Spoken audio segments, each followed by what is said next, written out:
Hello. Hello, hello, hello. Aló, aló. Sí, sí, sí.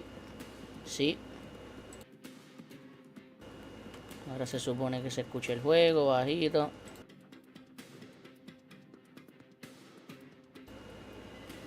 Ok, ok.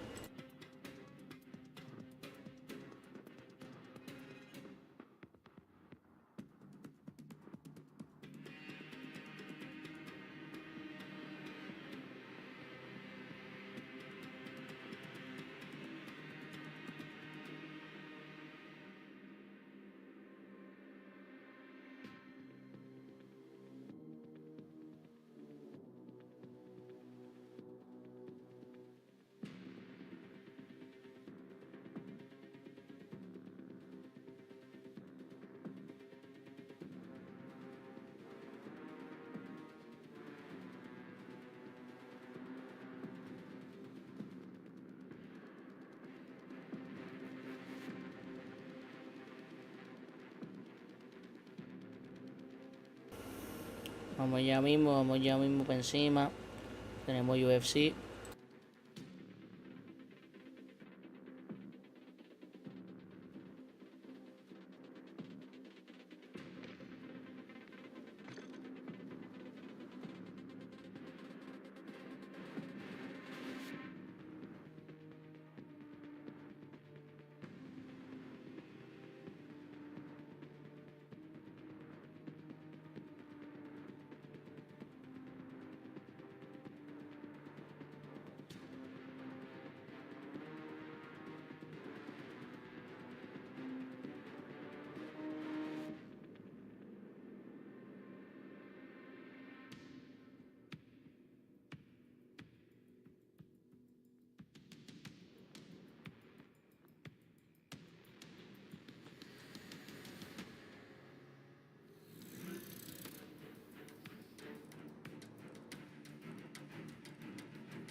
Hello. ¿Qué personaje?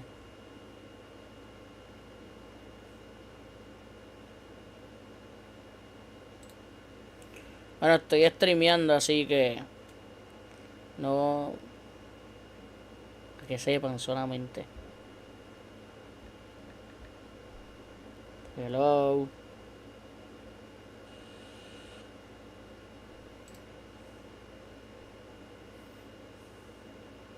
Hello.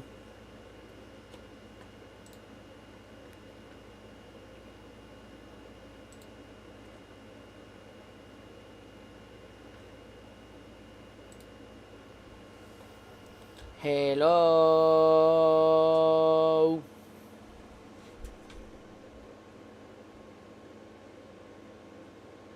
Ahora. Te escucho. Te escucho. Te escucho.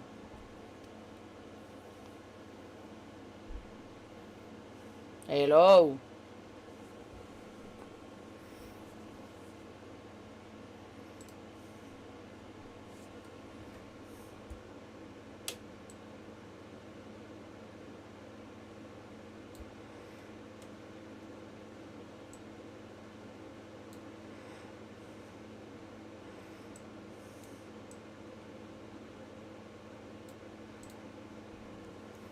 Yo te escucho.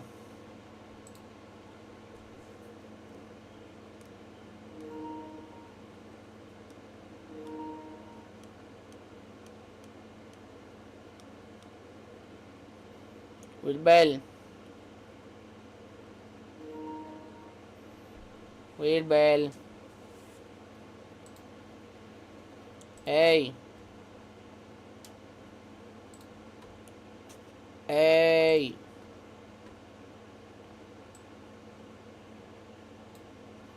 Ey. Pasó. Escúchame el juego. Claro que te escucho. ¿Tú no me escuchas? Hombre. Apagar los audífonos. No te limpies de la almohada. Güey, estoy escuchando lo del stream. No grites. ¿Me escuchas? Ok.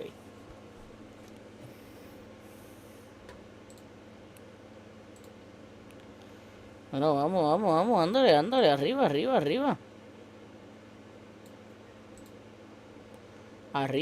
Arriba. Tengo UFC puesto, Wilber, en el stream.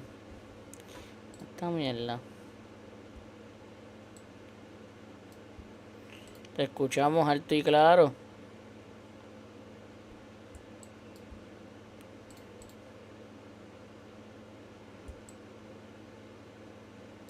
Chobi. Chobi. Chobi.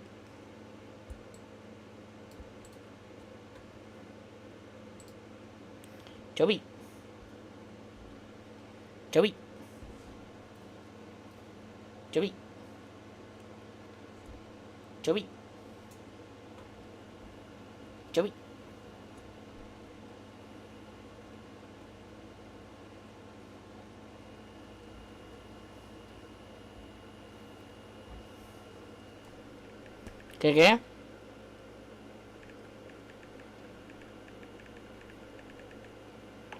Ah, pues estás equivocado. No es RG. Es TRG.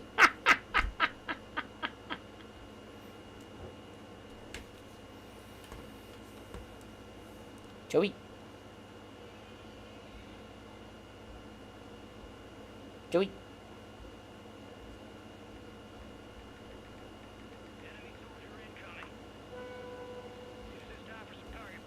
Chobi.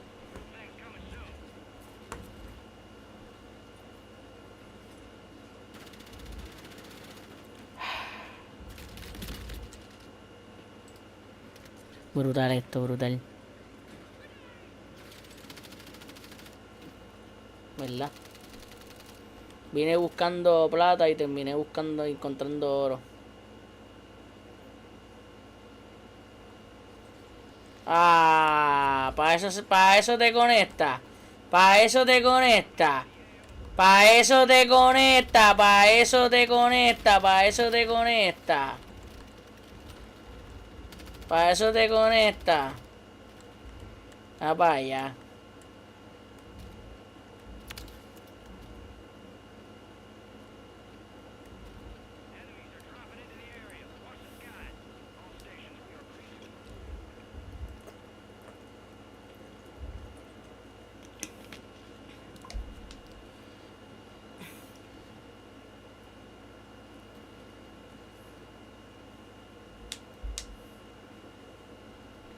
Chobi. Chobi.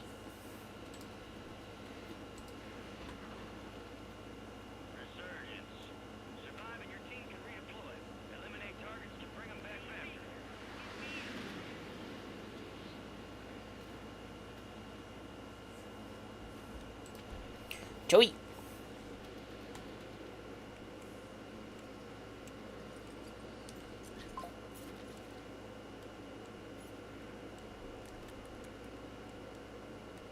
Ah, ahora es lagueo, ya. Pues si no quieres jugar, pues desconéctate y vete. Porque es que si no se puede. Ah, espérate. Gracias. Sí, sí. Se fue. Sí. Te escuchó todo el mundo. ¡Cerrate!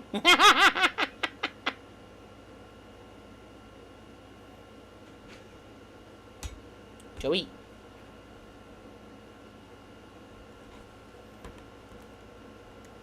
El Wilbel.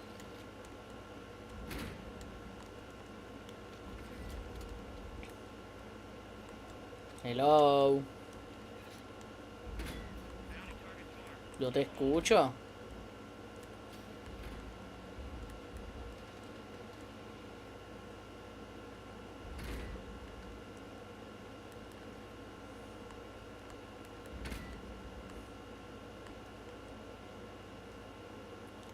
Ay, bendito. Abostezando y todo.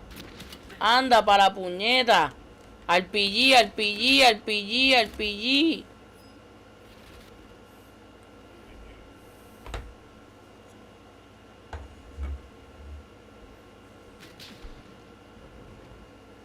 No sé.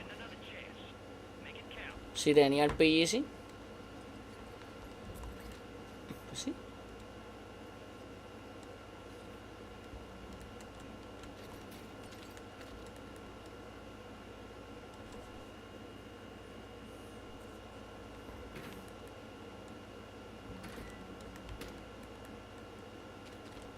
Pues es que yo estoy hablando y Sebastián no habla ni nada, no dice nada.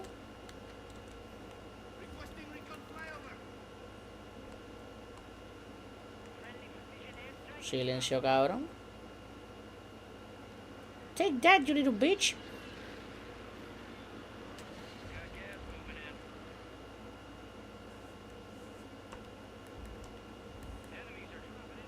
¿Qué juego? Ah, no, mira, intro.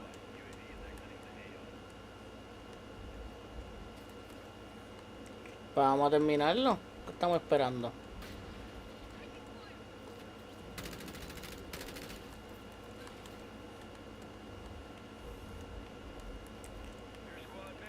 Chobi.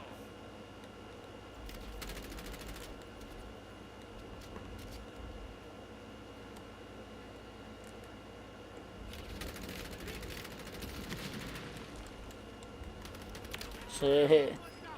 ¿Qué va a hacer? Yo lo tenía ya controlado. Que sí, ¿no viste cómo lo masacré ahí?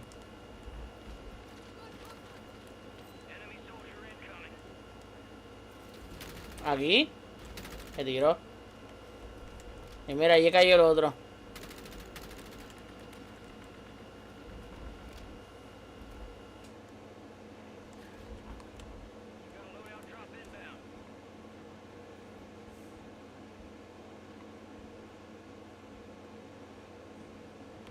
Doing it with my bro. Doing it with my bro.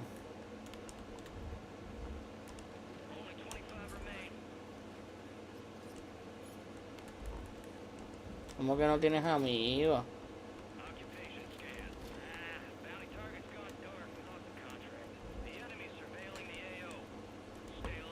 Oh, wow. Oh, escúchalo.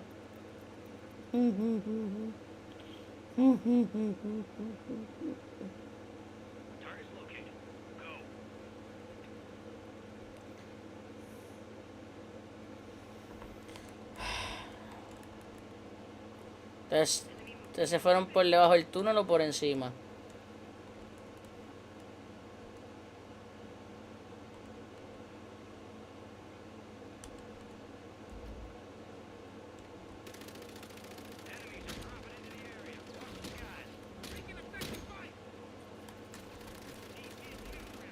¿Ya tú lo mataste?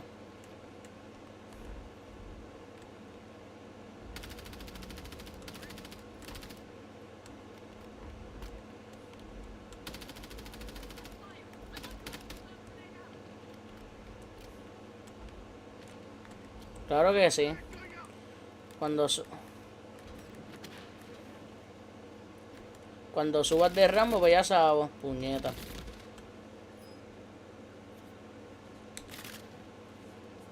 Papi, morir es mi pasión.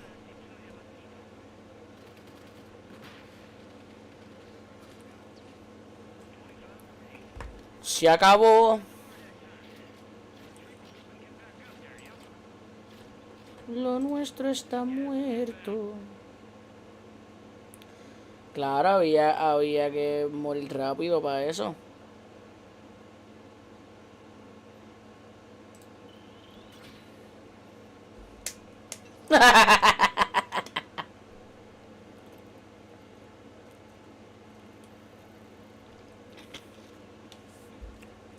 Gana, claro que sí. Tú no viste todo lo que se tardó el juego porque ganamos. Sebastián se llevó a 14, fue Wilber. Sebastián se llevó 14 y Acel se llevó como a 7 y yo a 1, que fue el último.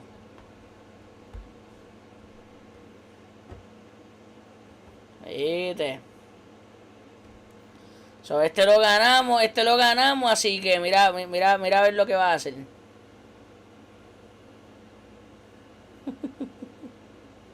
Que ganar ahora.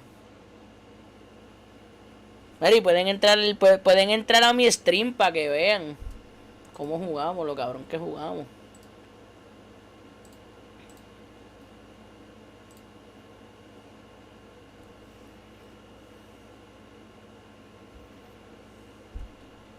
Hablando de noquear, hay un juego de boxeo.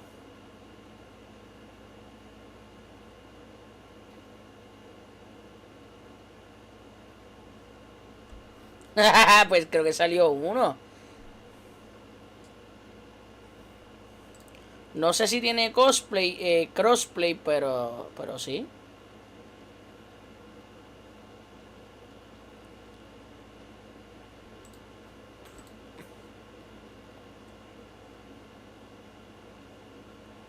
Ay, bendito sea Dios.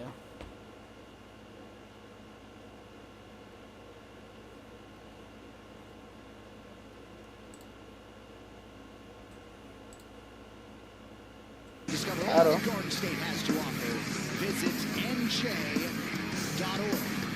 No. All right, high stakes coming up here at heavyweight. Number 7 versus number 13 beckons right now. 15-1 spanning his last 16 fights. Shahid Almeida expeditiously has gone from regional prospect heavyweight contender. He resumes his ascent tonight against fellow big man Alexander Romanov.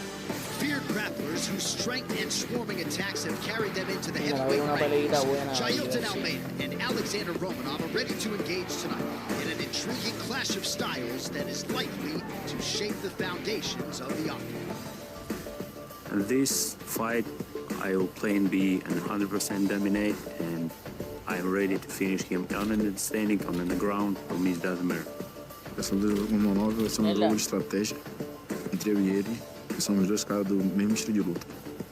Brazil's Jailton Almeida earned his UFC contract as a light heavyweight on Dana White's Contender Series, but it has been among the big boys where Magliacino has made his mark. Nosotros no queremos a Halo. Over Derek Lewis and 3 performance of the night bonuses. Quando eu vejo toda essa noite que eu vou fazer Deja de barulho, estar diciendo cosas que te dice tu tío, o meu ¿viste? treinamento foram os Yo sé que perfeitos. tú estás obligado a decir. Perfeitos e Yo sé que tú estás obligado a decir estas cosas porque eres familia y quieres joderme, pero no tienes que mentirte tú mismo. No tienes que mentirte tú mismo.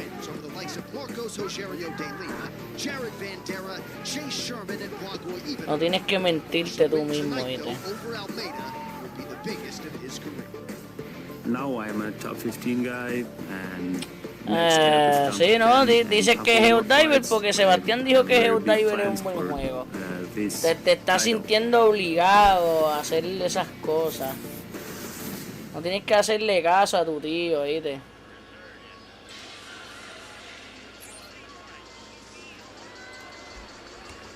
Sí. Sí. Y y Warzone. Pero yo le meto... ¡A diablo! Yo lo que juego es Fórmula 1, fútbol, pelota. The jury's still out on that. Made his UFC debut in a COVID climate 2020. Started 5-0 in the UFC with 4 Y en finishes. Fórmula 1 yo estoy hecho una bestia. A lot of people thought this guy was on the Me dicen el Max Verstappen. We've seen him come in as low as 239.5, as high as 265.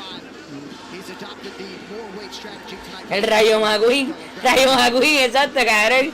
Papi, Rayo McQueen es un pendejo al lado mío en Fórmula 1.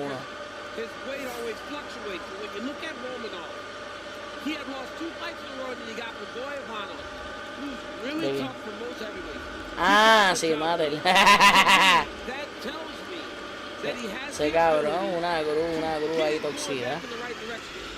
Mater. Really good wrestler, and he's a guy that fights at a really good pace. He's deceptive though, because for as big as he is, he moves really, really well inside the octagon. He's going to need a defend takedown tonight and stay upright against Jailton Almeida. Use his size to give out. Bueno, ¿qué vamos a hacer? And if the fight does go to the ground, he does have submission ¿Vamos a matar skills. gente o He's a big nos vamos a man ofrecer? and a legitimate heavyweight. Aquí arriba, You know, ¿dónde? there's been talk about Jailton Almeida that he's kind of a tweener a little bit. Like perhaps he could have been a 205-pounder if he really decided to cut the weight. Romanov looks very big. Romanov a heavyweight. Yeah, Yeah. Somebody asked him about going to 205 earlier. that's ridiculous. It was like when Roy Nelson was toying with 205. What's that? Te partí ese culo, cabrón. Y déjame virarme por acá para romperte las nolas. All right, so here is the 32-year-old product of South Ah! Bahia, Brazil. Jailton Almeida, number 7 in the world, 8th UFC appearance, 6-1, and Ya. just a little bit of bad timing after a pretty dominant round against Curtis Blades at UFC 2. No. Le di down también. Yeah, that was a big mistake. Woo! Some nasty hammer fists, and he put him away. Jailton Eres cabrón. Te partí porque había uno afuera, cabrón. ¡Ey! Mira qué puerco este tipo de espalda. One of the most exciting prospects in the division. So much attention on him. Great grappling skills, really fast and athletic. He's got a great look to him. So a lot of people were fast tracking him to the heavyweight title. And ¿A ti? what we saw in the couldn't submit there. And we had Aaron coming back. Majority of the fight. A ti. Lost to Curtis Blades. Now he has a real crucial moment to regroup. Es el único vivo. Y pregunta. When you come out, you gain momentum. There's a lot heaped upon you very, very fast. Jailton Almeida has had to deal with Puñeta, hay uno en el techo, Wilber. Míralo ahí. even at the beginning of the Blades fight. Ey, pero no te vayas, Wilber. Rebounds from that loss.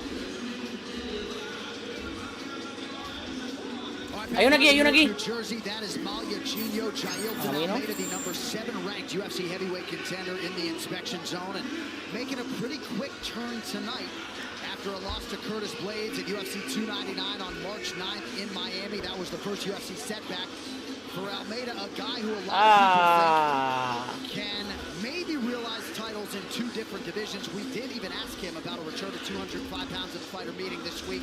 That is on hold, at least for now.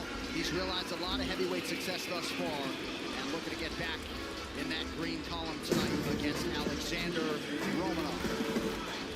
All right, here's your tail, the tape for the heavyweights. Almeida 32, Puta. Romanov 33. Almeida taller by an inch. You see the massive discrepancy in weight. Eso, Tilin. 1 pound below the Vaya, Tilin. Gets up 4 inches in reach to the Brazilian. All right, now for the intros, here's the American Bruce Buffer. Ladies and gentlemen, this fight Ya te is diste 3 cuenta. rounds in the UFC heavyweight division. Introducing first, Papi, fighting Tilin out of the siempre blue va para el corner, lado. a Tilin big no corner, tiene miedo. holding professional record, 17 wins, Tilin 2 no losses. tiene miedo. ¿Dónde He's está el lodo? 6 feet 2 inches tall, weighing in at 265 pounds. Fighting Tilin out of nunca tiene miedo a City, caer Republic en of el lodo. Moldova, Tilin cogió su loadout. Tilin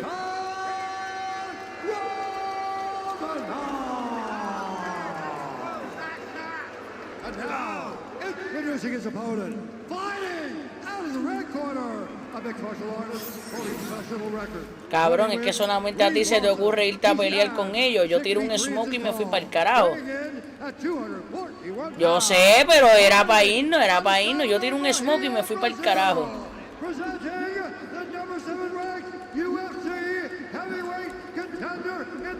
De hecho, yo me fui para el carajo, yo tiré un polvo y desaparecí.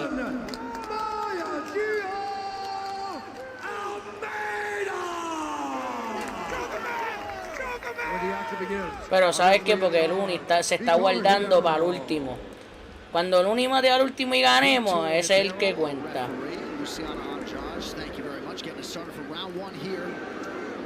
Sí, porque Sebastián le roba los kills. Sebastián roba los kills. This fight block is brought to you by Bud Light, official beer sponsor of the UFC. Sí, no, claro. In yellow, Magliacino is in red. I always wonder, like, look at how big Romanov is. How much energy it's taking Almeida to take these guys down at heavyweight. He got it done. But as the fights go longer, it must be so different. 240. I mean, Romanov essentially reached the max of the weight class. And 240 is one of the heavier weights that he's fought at, correct? He's a big dude, man. Almeida's a big dude. Yo. A couple years ago, Romanov fought as low as 239.5 pounds against Marcin Tybura. Ey. Yo no tengo bala, necesito bala. Ay, Dios mío. I love wrestling. Ay, Dios mío. It's my favorite sport. But I want to see him fight, man. Me van a andar para el carajo. It's been awesome to see. Puta mierda, me la dio. Me la dio.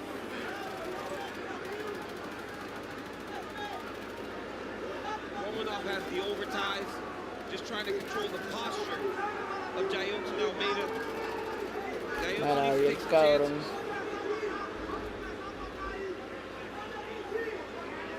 But an early round one takedown, something we have come to expect from Jailton Almeida. Okay. He's got the back. El Tilin.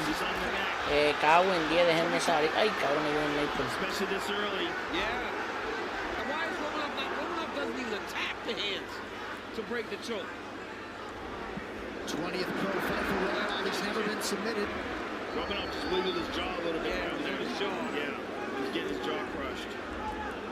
Ey. And for the person sitting at home, Ese hijo de puta es sniper, me cago en 10. is the least Ayuda. enjoyable thing you can Socorro. ever happening to you in your life. Pero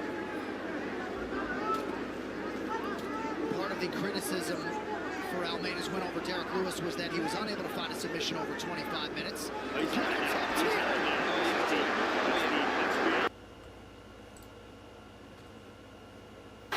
estábamos uno al lado del otro. Se acabó la pelea. Pararon.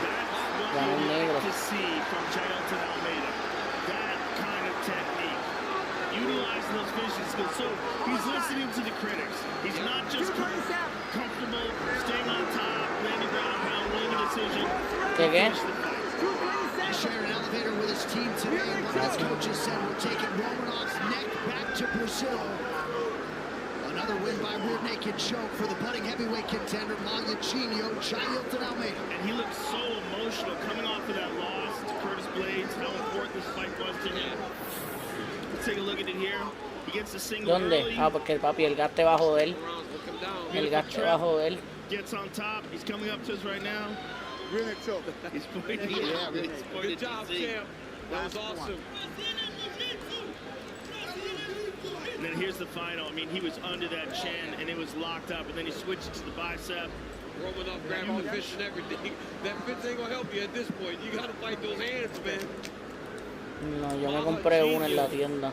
Nice reaction too by the corner. The team now Damuta, Jailton Almeida back in a big weight tonight. He gets a hot mic after this as we continue live from Jersey.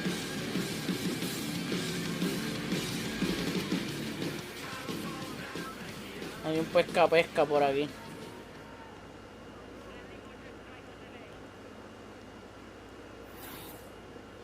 estoy contigo.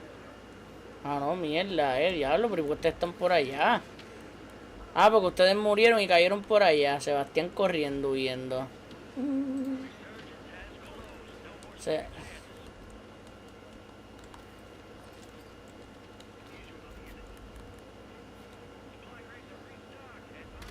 Muerto.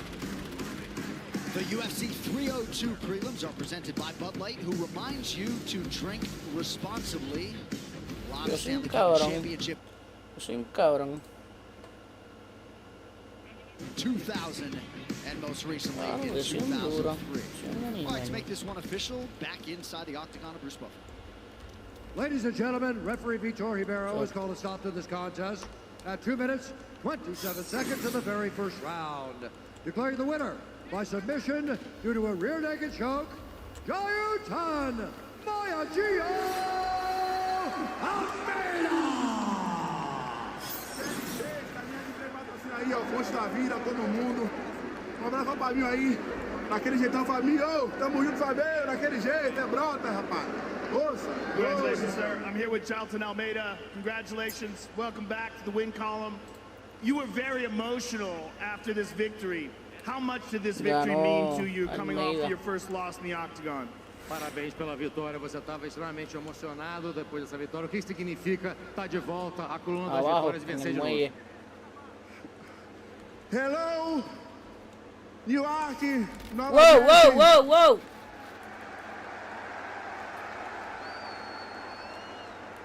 Eu vi, tá assim lá no vestiário. Vi que a luta tava indo pra decisão de juízes. Eu sou um cara que não deixa a decisão de juízes. Eu posso perder. Como eu perdi na última luta, fui nocauteado. Mas quando eu entro pra ganhar, eu entro pra finalizar a luta. Eu finalizo a luta, é isso. Hay gente conmigo. I saw all those decisions. I saw that Por el everything was muro. going to decision. And I said, I'm going to finish the fight. I'm a guy that comes here. I know I got knocked out in the last fight, but I come in to finish fights. Well, Jayutan, you jumped on his back early in the round, but you were able, if you take a look at the big screen, you were able to secure the rear naked choke. You got across the jaw at the first time, but once you got under the chin, that was a wrap. Você tentou a primeira vez e tentou dar uma batalhão e não conseguiu, mas depois você montou nas costas dele e depois você conseguiu. Você deu uma trancada ali na mandíbula dele, mas depois você conseguiu. Como é que foi isso?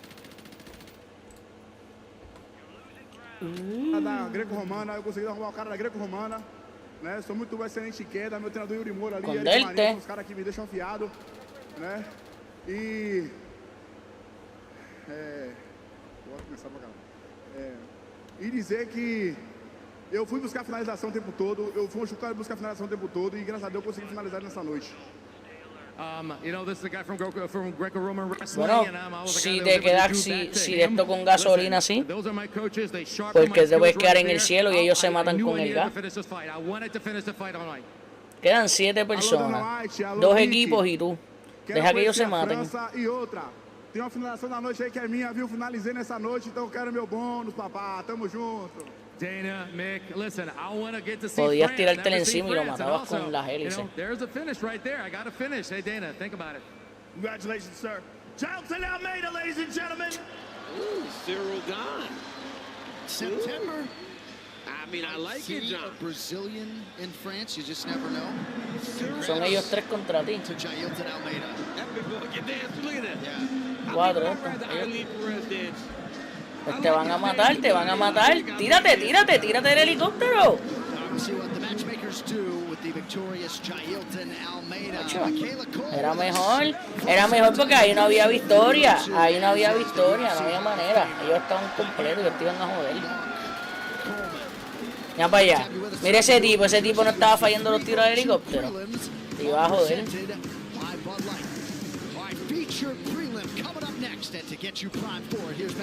Well, thank you so much, Sean. After an impressive debut, Cesar Almeida hopes to follow up his second-round knockout with yet another finish before the final bout.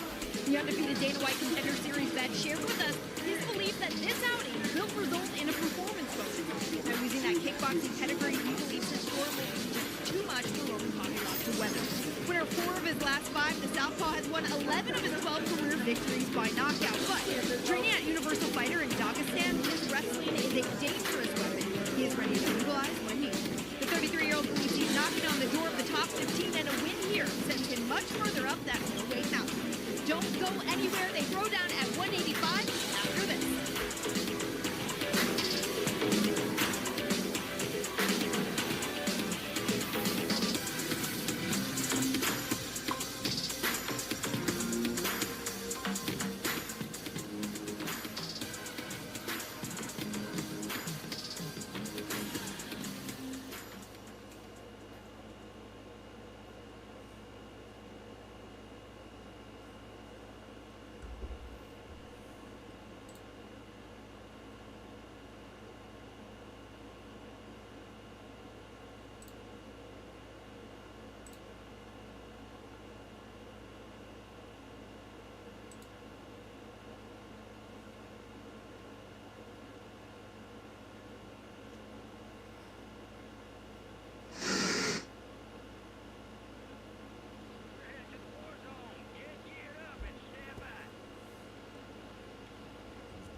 Ave María.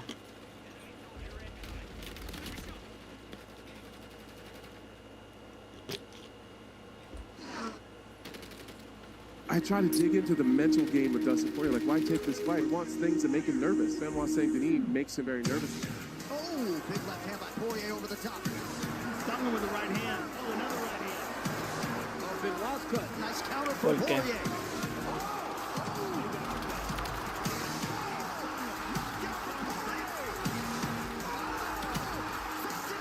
Se enamoró, se enamoró, se enamoró. Eso fue por la voz, porque si lo llegaba a ver decía, él se va. Dustin Poirier, as many of you know, is about as beloved in the fight game as it gets, and it's easy to see why. Paid in full for a lot of fans. He was the first pro fighter that they latched onto, and they picked the right horse. Now, as we sit here today, and as of this moment, he has yet to realize an undisputed UFC championship, but largely his is a legacy that doesn't even need it. Greatness. What is greatness? Greatness begins as a hunger. Gracias por lo venidito. A burden that you nourish from the first sweat. Yo sé It's the culmination of the seconds, the early mornings, the late nights, the many years. It's the tolls embraced, the thresholds that you discovered just to blow right past them.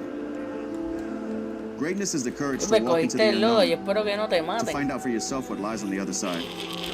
Because to be terrified is to be exhilarated, and to fail is to learn. It's to know your depths and to keep digging. To withstand the greatest adversity.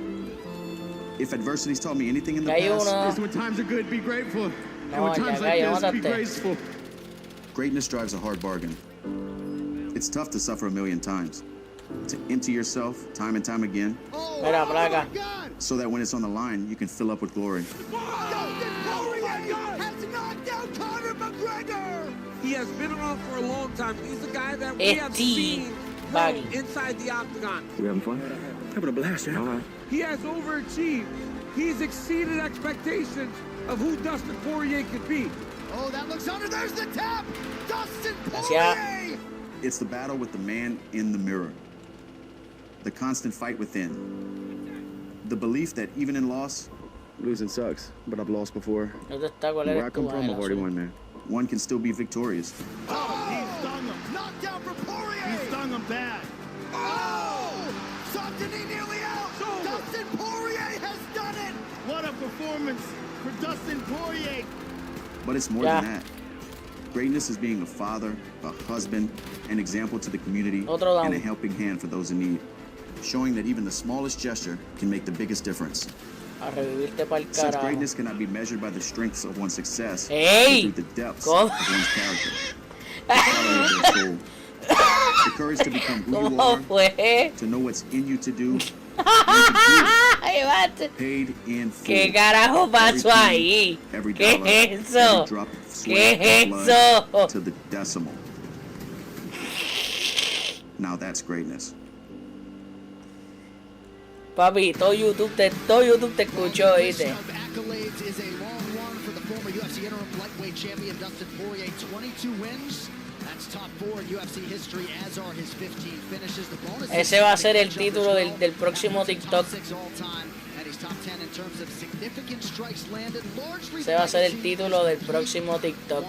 Las cucarachas voladoras me excitan.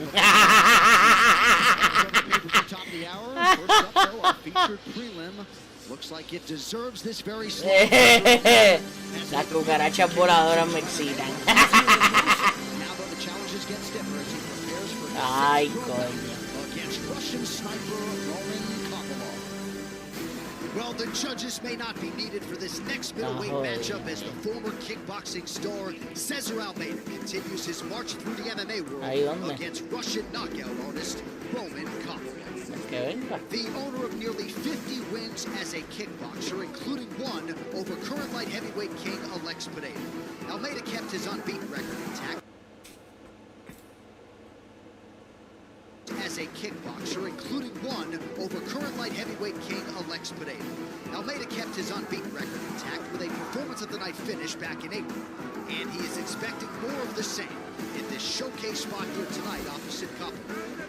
Roman Kopylov has ended his last 11 wins by knockout, and that includes 4 in the UFC over Alessio Di Chirico, Punahele Soriano, Claudio Ribeiro, and Josh Brennan. Tonight, on a big stage, his largest statement today. Coming up next, Cesar Almeida faces Roman Kopylov.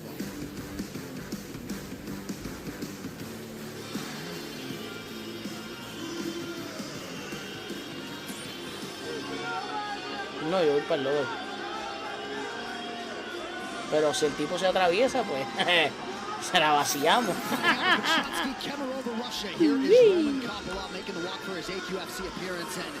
Came in with myriad goals. One of them to demonstrate that there are good fighters in the smaller towns in Russia. He has certainly done that. Joe, an honored master of sports in hand-to-hand combat and a 4-time world champion. A little bit humbled by Anthony Fluffy Hernandez his last time out, but showed some toughness in that fight. And now tonight he spins it forward against fellow striker Cesar Almeida.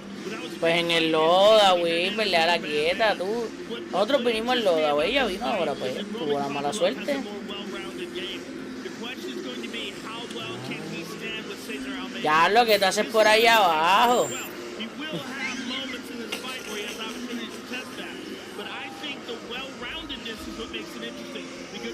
Se culpa el Wilber.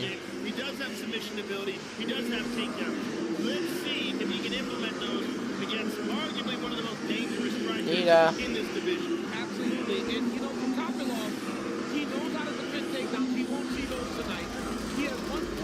Ya, down. Lo revivo. Ah, ya te lo digo.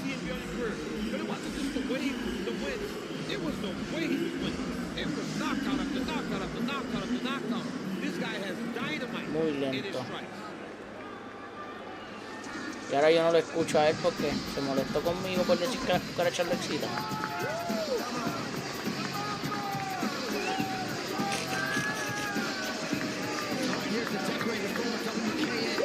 Hello.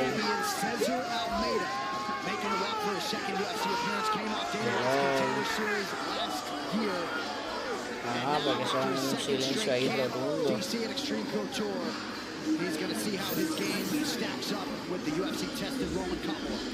Diablo, este tipo se molestó porque dije que las cucarachas le citan.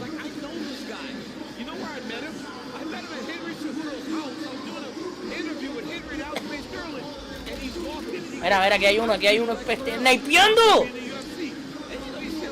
Vamos a bicho, este cabrón.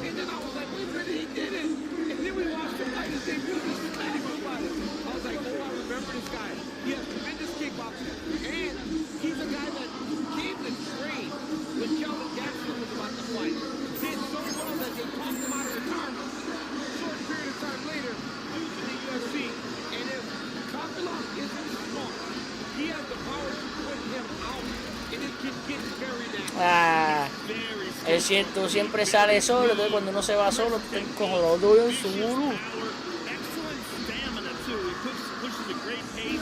Wow.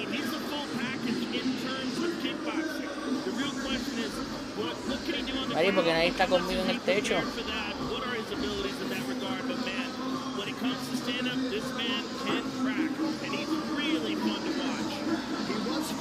to scramble and grapple a little bit on the Contender Series and did well. Same can be said for his UFC debut. Tonight, though, we'll see if Roman Kopylov, to your point, Joe, uses some of his wrestling, which he does possess.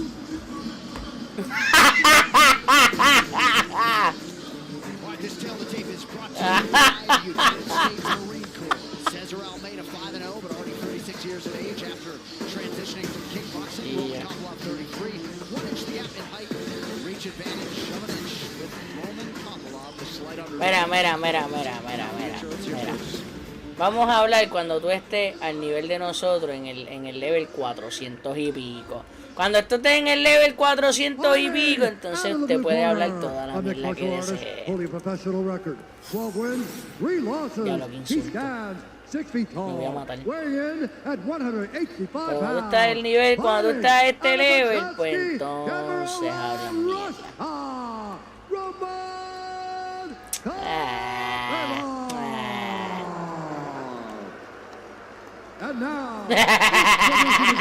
Mira, Wilber, tú más que nadie sabes, cabrón, que llevamos años jugando. Peor que tú, peor que tú. Wilber tiene que enseñarle a este nene. Sí, mira, Sebastián se va solo, lo matan. Pero es que aquí nadie ayuda.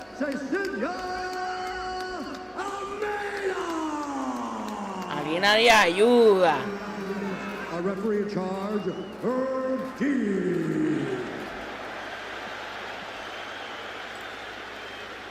Oh, mira esa tipa del UFC. Vaya, mami. Para ti también.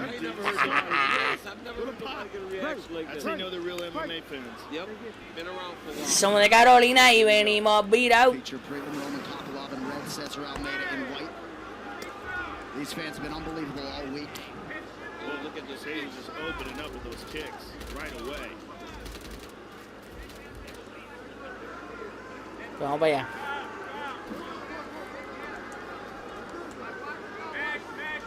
Por detrás es que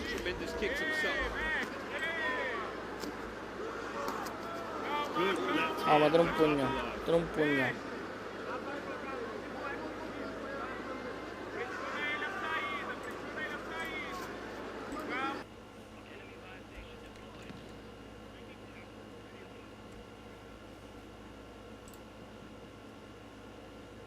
Están subiendo. Mira. Están aquí en la puerta. Están todos aquí. No puedo con todo. Pero si lo dije que estaban aquí. ¿Dónde cara ustedes se fueron? No es uno. Yo no podía con los 4. Digo, están aquí y ellos tiraron la clase pelota de humo. Yo digo que están aquí y nada.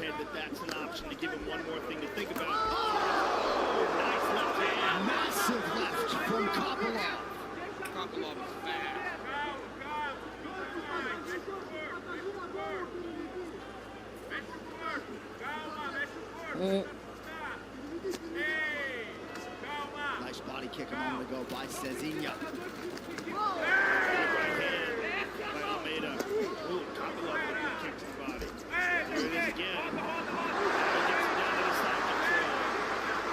No perdí mis pistolas. Expected we'd see Kopylov wrestle. 1 for 2 in that column with a takedown there. Yeah, I couldn't imagine him just choosing to stand. No, not in this fight. No, it's too dangerous. Yeah, I mean, it's too dangerous. Almeida's too good, and good right hand by Kopylov on the break, 2 of them. So he scored standing up. He's got 2 takedowns. Even if you don't keep him down, you take him down, make him think about it, and you really dig at the gas tank by making these guys a fit takedown. Standing up is too natural. You got to force these kickboxers to do things that feel unnatural to them. Almeida is having a little bit of a problem with his right eye, and I think that's from one of those straight lefts that landed by Kopylov. It was really big shots by Kopylov. Almeida wisely trying to control posture. Sí. Cabrón, cabrón, cabrón. Smart decision by Roman. Ganamos. Under 2 minutes in the round. Look at that, 5 knockdowns in his 8 UFC fights. 5 opponents. That's something. And that's one difference in kickboxing. You can stand in front of guys who usually wear 10-ounce gloves. No, se lo dieron a Seba. Se lo dieron a Seba. But every time Almeida starts to get aggressive, he gets aggressive. Ay, escúchalo. And he forgets. Yep, he forgets about the takedown, and Kopylov hits him with the double leg. And listen, he's only gotten up because Kopylov led him. Yep. Right? In both of those instances, Kopylov just kind of backed up and said, I'll just do this again. And he feels like, I think, now that he can probably take him down at will. And let's see if he chooses to hold him there and secure the round. He's not doing anything. He's just holding him. Survivor Sebastián. Maybe he's waiting for Cesar to try to explode so he can capitalize. Así es el Tilin, papi. Kopylov has yet to win a fight by submission in his MMA career. You see, this is what Cesar Almeida needs to do. And I think Alex Pereira does this better than anyone in the world. You anti-grapple. You don't try to get away. You grab on, and notice how Alex Pereira, when he gets taken out, he grabs the wrist, and he just holds the guys, and then the round runs out, and he says, okay, I get another chance at the start of the round. He never gives you an ¿Cuántos yo hice? Yo no sé cuántos yo hice. Almeida needs to be doing right here. ¿Cuántos yo hice? 4.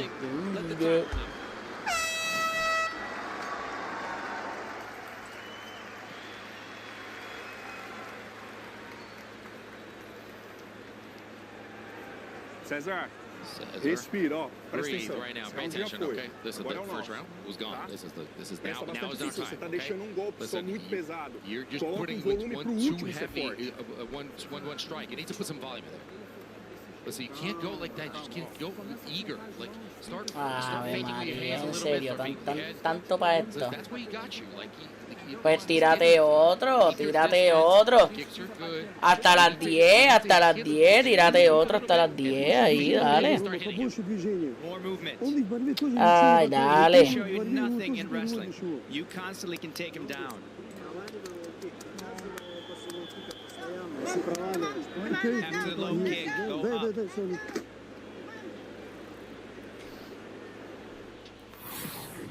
Bueno, adiós. Right here, look at Kopylov. Little straight left hand drops Almeida. I mean, drops him bad. He hits him with a couple hammer fists. Hats off to Almeida for recovering in that position. A beautifully fought round by Kopylov, closed as a slight betting underdog. Body kick for Almeida early round 2. Cesar keeps blinking out of that right eye. The right eye is like partially closed. He's blinking it, and he's constantly keeping his right hand in front of it. I think it's really bothering him.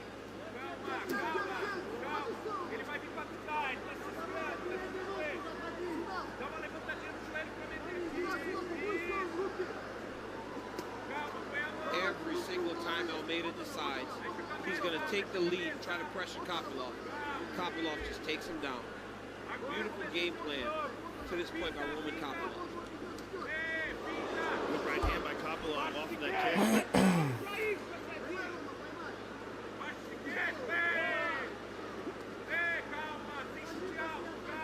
Yo tengo a César Almeida ahí ganando.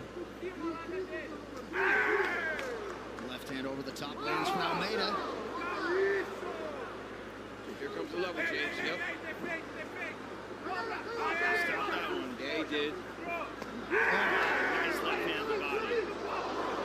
Nice 1-2 from Kopylov in response. Level change. Yep. There it is. Got to get his foot to the mat. Good job by Almeida there. He's got to keep that left underhook. Almeida starting to settle in though early round 2. Yes, he is, Jay. Great pickup. Defended 2 takedowns already this round. He didn't defend any in round 1, but now Kopilov's got his hands locked around one leg.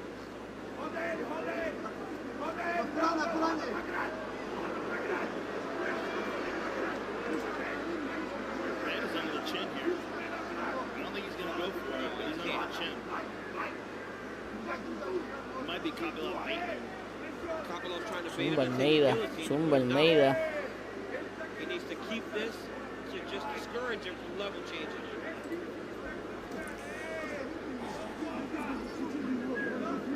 Almeida needs to be digging underhook with his left arm. Trying to get Kopylov off of him.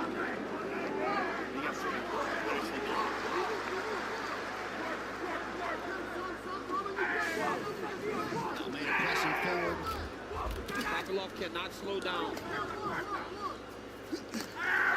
Well, and you wonder if the offensive wrestling has taken a little bit of a toll. He had never attempted more than 2 takedowns in a UFC fight. 5 attempts tonight. It has to be.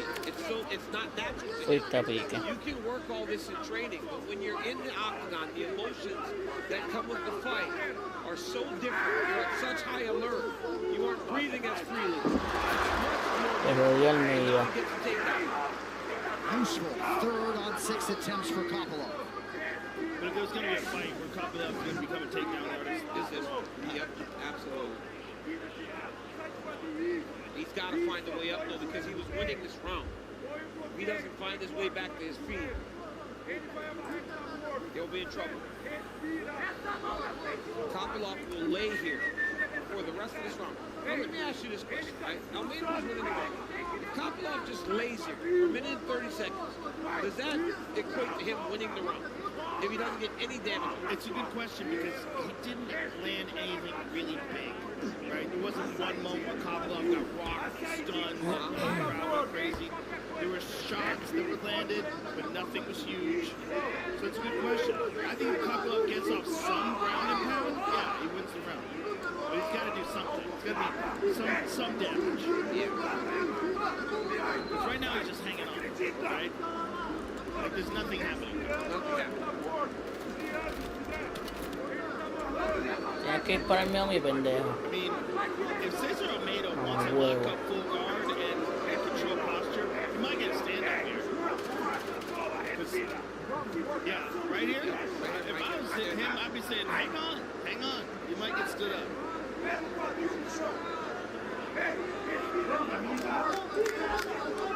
Warning from Herb Dean for more action. Kopylov trying to ride out the round. I hate stand-ups, but if there was a time, yeah, this is it. Yes, it is. No action, nothing, and no threat either. It's not like Kopylov is doing anything dangerous. Like Kopylov, if he just hangs on right there, well, 10 seconds. Kopylov will try to do the same thing in the next round. He'll try to get to safety because it seemed like the danger was starting to elevate for him. Come here, Cesar. Look at him. Look, he's dead. Listen, pay attention. Look, now it's all hard, dude. Look, pay attention. Look, you won the round. You see how you started finding him with the body shots? That's like, watch out. He's going to try to stall you. He's going to try to take it out. Get in and get out. He's going to give it to you on a silver platter. So you're way more holding him. Look, listen. Look, we're going to knock him out. The way is, the path is open for you, okay? So just continue to pressure him, but I want you to be mindful of takedown defense. He's really going to try to do it. You're just moving too fast.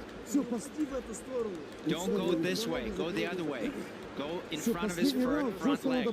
This is the last round. We just really have to work. This is the last round. You have to finish this fight. That's it.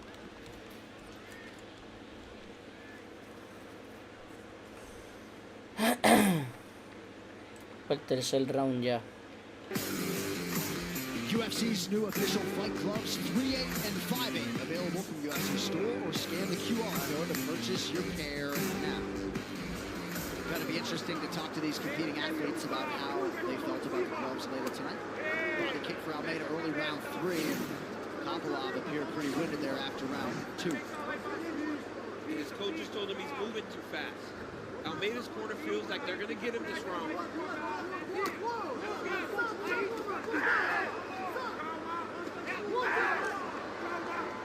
There it is. He's got a level change.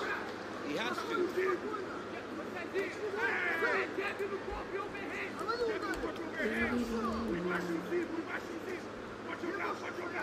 Almeida switching up the footwork, lands a right hand. That was a good right hand, Almeida. Oh, yeah.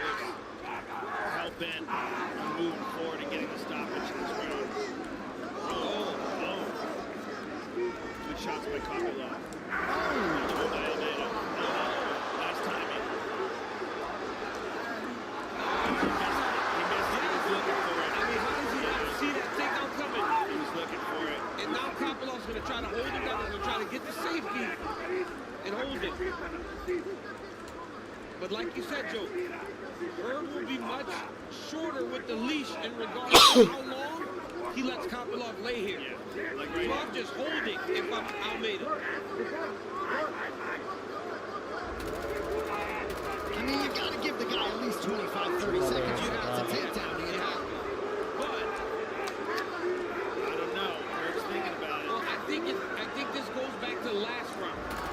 Because he saw what happened towards the end. He wanted to stand him up, but there was just such short time left. Yeah, if Cesar clamps his legs together and wraps up full right there, wraps up full guard. This is real close to being stood up. Real close. Able to extend a little bit his left hand by him there. Yeah, if Kopylov can just get off a few little shots. Obligado que está puesta la pierna. Ese Cesar Almeida está ahí cogiendo puño y mierda a todo lo que da. Or perhaps even better, get to a better position. Get to a more dominant position where he's less likely to stand you up. He is not doing that, Joe. He's going to stay in that full guard because that's where he feels safe. And he feels like he can keep Almeida down there. Fourth takedown on 7 attempts for Kopylov. 5.5 minutes of ground control time thus far. And this is the evolution of Roman Kopylov, right? Yes. The fact that he can do that and so over the course of 15 minutes. And it's also what we talked about during the run into this fight, the lead up to it, is that the deficiencies in the grappling of Cesar Almeida that we haven't really seen it tested, and we've seen it tested tonight. It's not going well. So he just hasn't been able to create openings to get back on his feet. He will stay here unless he lets him up.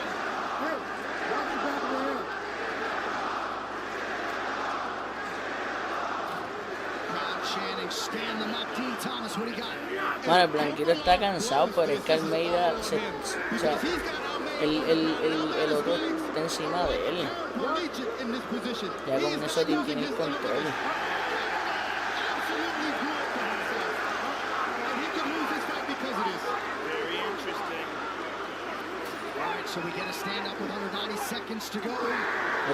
Mira eso, un puño de Almeida bien dado.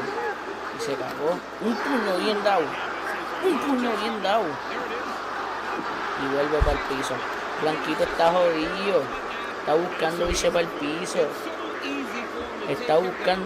piso. Porque no puede quedarse parado. Está jodido. No puede. But he's missing this hole in his game, and here's the question: at 36 years of age, does he really have the time to fill it up before he becomes competitive? He's only got 6 MMA fights. Yes. Right? So he's very young in his career. And you know, at least on paper, Roman Kopylov seemed like a willing dance partner, right? Much more of a striker than a grappler, real dangerous on his feet. Until you're in there with a guy that every punch you throw seems like he can put you out. Yeah. Obligado que ya el blanquito ganó por decisión. Tiene un promedio de casi 3 minutos de control por round. Ya con eso está jodido. Again, the only round that there was even a question as to maybe was in round 2, but I think Kopylov won that one too. You see 30-27 across the board. And Kopylov landed the better strikes too. You got a knockdown. Entertaining feature takes shore as Cesar Almeida and Roman Kopylov go the distance. We are back to New Jersey in 30 seconds after this road. DraftKings Sportsbook. Yo no quiero jugar en equipo. As a UFC announcer with a front row seat, I've been known to get pretty excited. And with this latest DraftKings offer, you can too. New customers deposit $5 and get a no-sweat bet. Get your first bet back as a bonus bet up to $1,500 if it doesn't hit. Now you're feeling it. Download the DraftKings Sportsbook app, sign up with the promo code, and get a bonus bet up to $1,500 if it doesn't hit. The crown is yours. All right, back live in New Jersey. as Roman Kopylov and Cesar Almeida go the full 15. Kopylov trying to make it 5 wins in his last 6 and produce a 5th UFC win. And don't forget, in a matter of moments, we move over to pay-per-view as the pound-for-pound king and lightweight champion Islam Makhachev looks for yet another dominant display tonight. He will take on one of the most battle-tested fighters of all time, former interim lightweight champion Dustin Poirier. UFC 302 can be purchased right now on ESPN Plus, UFC.com/PPV, everywhere else around the world. So Cesar Almeida came in 5-0. All indications are Roman Kopylov took his O here tonight. Bruce Buffer now with the official decision. Ladies and gentlemen, 3 rounds. We go to the judges' scorecards for decision. Eric Cohen scores the contest 29-28, Kopylov. Christopher Lee has it 29-28, Almeida. And Sal Diamando scores the contest 30-27 for the winner by split decision, Roman Kopylov. All right, so had to settle for the split, but indeed it is Roman Kopylov getting it done here tonight. And again, some judges just don't like control, and it is very much a tertiary, if not 4th consideration when it comes to the letter of the law, but 2 of 3 had it for Roman Kopylov. Arguably the funniest man in the world, Joey Diaz, with us here tonight for UFC 302, as is the #1 strawweight contender, Tatiana Suarez, perhaps a title fight in the near future for her, and Erin Blanchfield making headway in the flyweight division.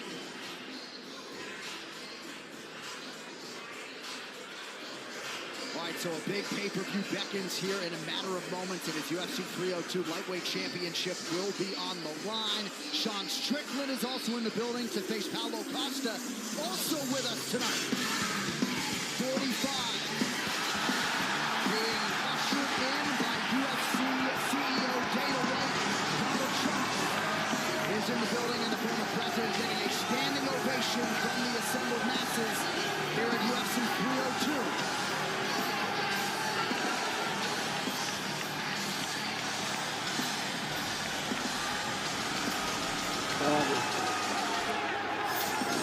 Mira quién están ahí.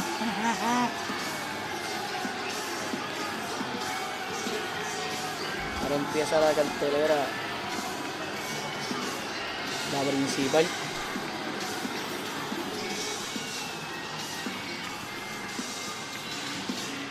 Well, you had a sneaking suspicion that former President Trump would be in the building for UFC 302. He is a rabid mixed martial arts fan. I kind of feel like he's betting on these fights when he's not actually here. Boy, the round of applause he's getting right now is pretty staggering. And you had to imagine that's what was going to happen. Thanks, sir. Donald Trump with us here on the broadcast booth. Me quedé sin bala. Me quedé sin bala. Back-to-back years for the UFC here in Newark, New Jersey. The fan response has been absolutely insane. And they are happy to share this moment with the former President Donald Trump here tonight. Sean Strickland sells a lot of merchandise. Could have waited for a shot at his belt that he lost in January to drink his Duplessis, but he's back on the horse tonight to entertain the masses against that man, former world title challenger Brazilian Paulo Costa. Our middleweight co-main event scheduled for 5 rounds if need be, and of course that will lead you in to that man, the consensus best pound fighter in the world today, the lightweight champion Islam Makhachev, looking for a 14th straight win and a 3rd successive title defense against one of the most beloved figures in the history of mixed martial arts, the fan favorite and former interim champion Dustin Poirier. He's called for a knockout tonight. Self-belief has not been an issue for Poirier tonight. All right, that's going to do it for the prelim coverage, but you know what it is. Main card for UFC 302 coming up now on pay-per-view.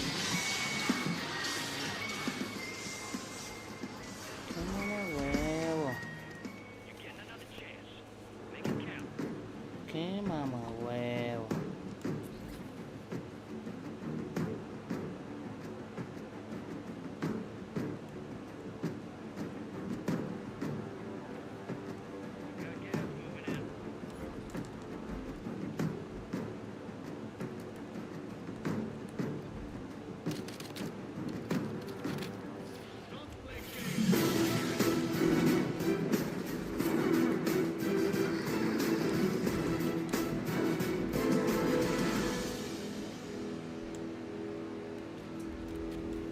lo mismo prácticamente. To look at his body of work is to feel the cold and merciless impact of a generational fighter.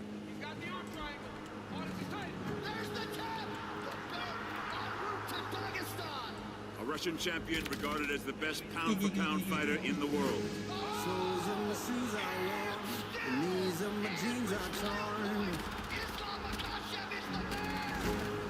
Cabrón, no. The lightweight division is historically stacked, has put together a remarkable streak of pure domination.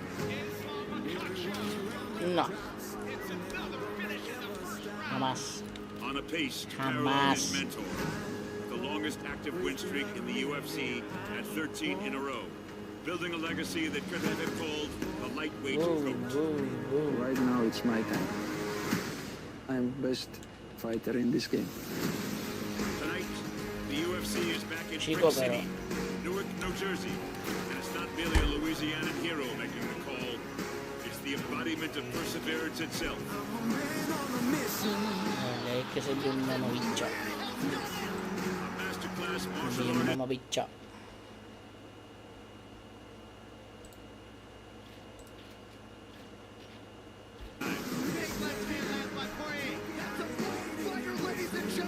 And when he bites down on his mouthpiece, he's been known to change history.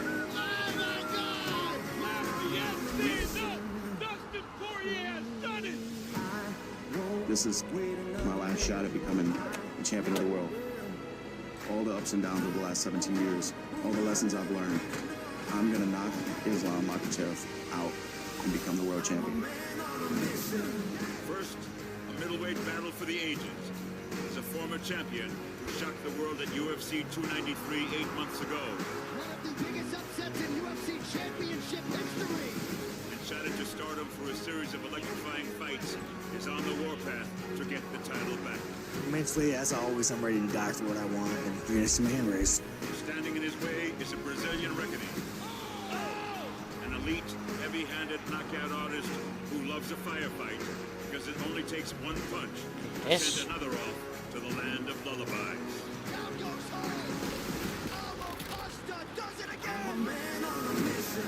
Mixed martial arts excellence guaranteed tonight as the superstar champion from Dagestan, who's elite in all disciplines, able to take the fight wherever he wants, whenever he wants, ready to extend the longest win streak in lightweight history. What a way to stamp yourself the best in the world! Yet coming off that bayou is a bad man, among the greatest in UFC history, who sits amid the all-time leaders in overall wins, finishes, and wants to finish the story with the final prize that would cement his Hollywood-like career. Undisputed UFC gold. Live from the sold-out Prudential Center in Newark, New Jersey, it's UFC 302, Makhachev versus Poirier, and it starts right now.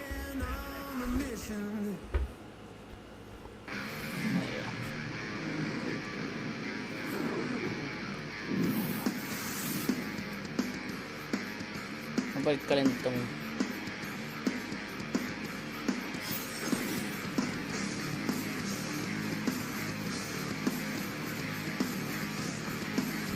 Yeah. For one of these sports' hardest belts to obtain will be defended as Islam Makhachev chases further lightweight greatness against an absolute legend, Dustin Poirier, hunting down the ultimate prize in fighting.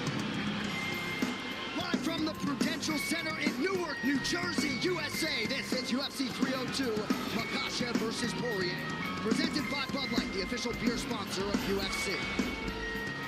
Closed captioning is available for tonight's broadcast, and if you would like to watch UFC 302 in Spanish, that is available on ESPN Plus as well. And with that, thank you for being with us for UFC 302. I'm John Anik. A Russian proverb says good brotherhood is the best wealth. And the bond between UFC Hall of Famer Khabib Nurmagomedov and UFC lightweight champion Islam Makhachev truly is unbreakable.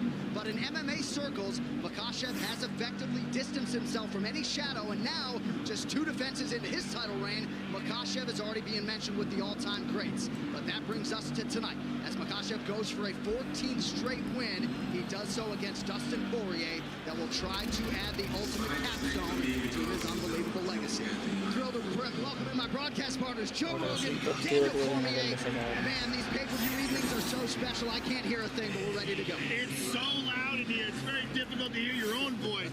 The energy is incredible. The fights have been amazing. We have a tremendous pay-per-view card tonight. Yeah, the pay-per-view card's about to be great, but dude, this crowd, it is people seemingly sitting on top of each other. There is not an empty seat in the house. New Jersey shows out every single time. All right, before we dive into the main event, we're going to show you things from a betting perspective. These fight odds are brought to you by DraftKings Sportsbook. The crown is yours. And as you see, Islam Makhachev, a minus 600 betting favorite. As we get close to fight time, Dustin Poirier comes back at plus 440. Your thoughts on Makhachev entering this third title defense tonight? Islam Makhachev, the current UFC lightweight champion, is the best pound-for-pound fighter. Consensus on earth. He has tremendous wrestling, outstanding submission skills, knockout power, and a reign inside the octagon leading up to his title. And when you see the rematch with Alexander Volkanovski, there can be no doubt. That is the best pound-for-pound fighter on earth. He can do it all. He can submit you. He can knock you out. He has immense discipline.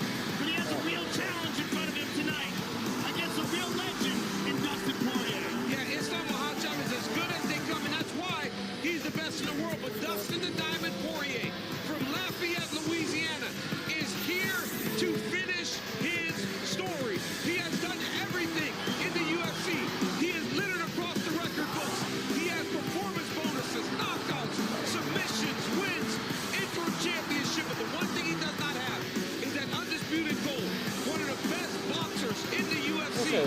Trains at a great camp. Extremely well-rounded. And the thing that stands out this week is the confidence that is on display when you talk to the Diamond. This man intends to become a champion tonight. And perhaps a lot of that confidence rooted in his win over Benoit Saint-Denis not all that long ago. Now, here was the scene on Thursday. These guys got into it. They buried the hatchet on Friday. Según la cartelera, ahora viene Randy Brown con Eliseu Dos Santos. Ahí yo tengo a Dos Santos, está más 1.65 en las apuestas. O sea, estarías ganando 165 pesos por cada $100 que apuestes. Por ejemplo, si apuestas $100, pues estarías cobrando 265. Is what's going to happen inside the octagon later. All right, let's get into this co-main event. And Daniel, as you well know, Sean Strickland began the year as the middleweight champion of the world, putting his #1 contender status on the line tonight against Paulo Costa. You know, Sean Strickland is a guy that we never expected to work his way to becoming a champion. But I think what's even more, not odd, but intriguing is that he has made himself a star. People love Sean Strickland. You are talking about a man with relentless pace and pressure, really high-level boxing, and a really I don't give a damn type of attitude. You will always get Sean Strickland as Sean Strickland intends for you to get him. But this man is a world-class fighter, and he's putting it all on the line tonight because right now, he's number contender. Paulo Costa looks to take his spot. I think Paulo Costa on his run up until the middleweight title was one of the scariest guys in the division. Izzy put it on him, and I believe he lost a little bit of his swagger for a while. But now he's back at his best. Paulo Costa is a destroyer, a relentless attacking striker, an outstanding cardio, and he's a huge middleweight. I am excited to see the biggest challenge since the Adesanya fight for him. How does he fare tonight against Sean Strickland, the former champion? All right, the vibe in here is hard to describe. We never take your viewership for granted. Thanks for being with us for 302. And now, to get you ready for the new Star Wars series, The Acolyte, here is an exclusive look at the show's fight choreography. And action.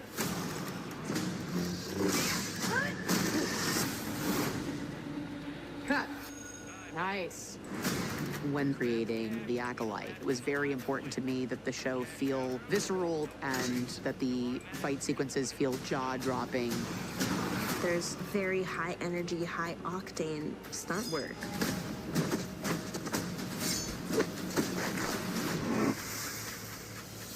We We took the heavy martial arts, all the different styles, and mixed them together to build these sequences. We use Taekwondo, karate, Krav Maga, Western boxing. Today I feel a tad like a truck hit me. It's very powerful.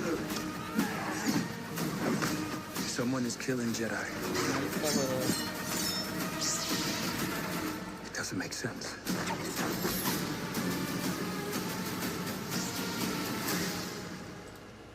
And upgrade to the Disney Bundle for even more. UFC 302, Makhachev versus Poirier is brought to you by Bud Light, the official beer sponsor of the UFC. By DraftKings Sportsbook, the crown is yours. By New Amsterdam Vodka, 5 times distilled and 3 times filtered. New Amsterdam is in your corner with award-winning vodka. And by the Air National Guard, where service meets flexibility, part-time or full-time. Join us.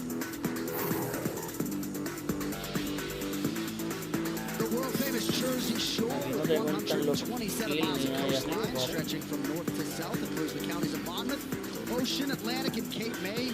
Can't miss the boardwalks, the amusement parks, water parks, restaurants, and shops. Discover all the Garden State has to offer. Visit nj.org. A lot of star power in the building tonight. That's a funny man right there, Theo Vaughn, with us and supporting one of his own, Dustin Poirier. QB1 NYJ, Aaron Rodgers, alongside his former teammate Mercedes Lewis, also in the building, former President Donald Trump.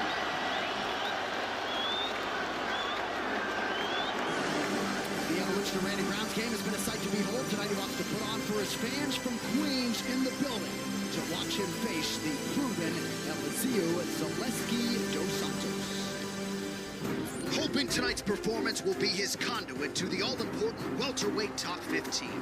Randy Brown's intentions are clear when he faces Brazilian veteran Eliseo Zaleski dos Santos. Get the win, get the finish, and make his place undeniable among the elite in the 170-pound division. O Brown tá se metendo com uma das maiores encrencas dentro da categoria, que é o Eliseu Capoeira. O cara que vem tarimbando aí há 10 anos, figurando várias lutas excelentes dentro do evento. E tô pronto para dar o meu melhor essa noite, e é isso que eu vou fazer. A win tonight won't be enough. I have to go out there and get a finish. But this is the fight game, you know. I know there's no guarantees, but I know I'll fight my heart out to go and get that finish. With wins in 6 of his last 7, including 2 in a row over Wellington Turman and Muslim Salikov, Randy Brown's star continues to rise in one of the UFC's least forgiving divisions. But the work's not done for the local favorite, who is unbeaten in 6 visits to the Garden State. What I want from the crowd tonight is just to let me borrow that energy. Let me borrow that energy. Let's just be loud, be cheering, and just sit back and relax and enjoy, you know, a beautiful performance from me. Consistency is key to success in any walk of life, and in Eliseo Zaleski dos Santos' endeavor mixed martial arts, he always shows up to give fans a show. Tonight we'll see if he can add to his robust fight of the night total, or even produce a highlight, similar to his knockout of former middleweight champion Sean Strickland back in 2018. O Brown falou que vai acabar comigo, mas eu acho que isso não vai acontecer. Estou muito mais preparado do que ele e eu vou acabar com ele antes do que ele pensa.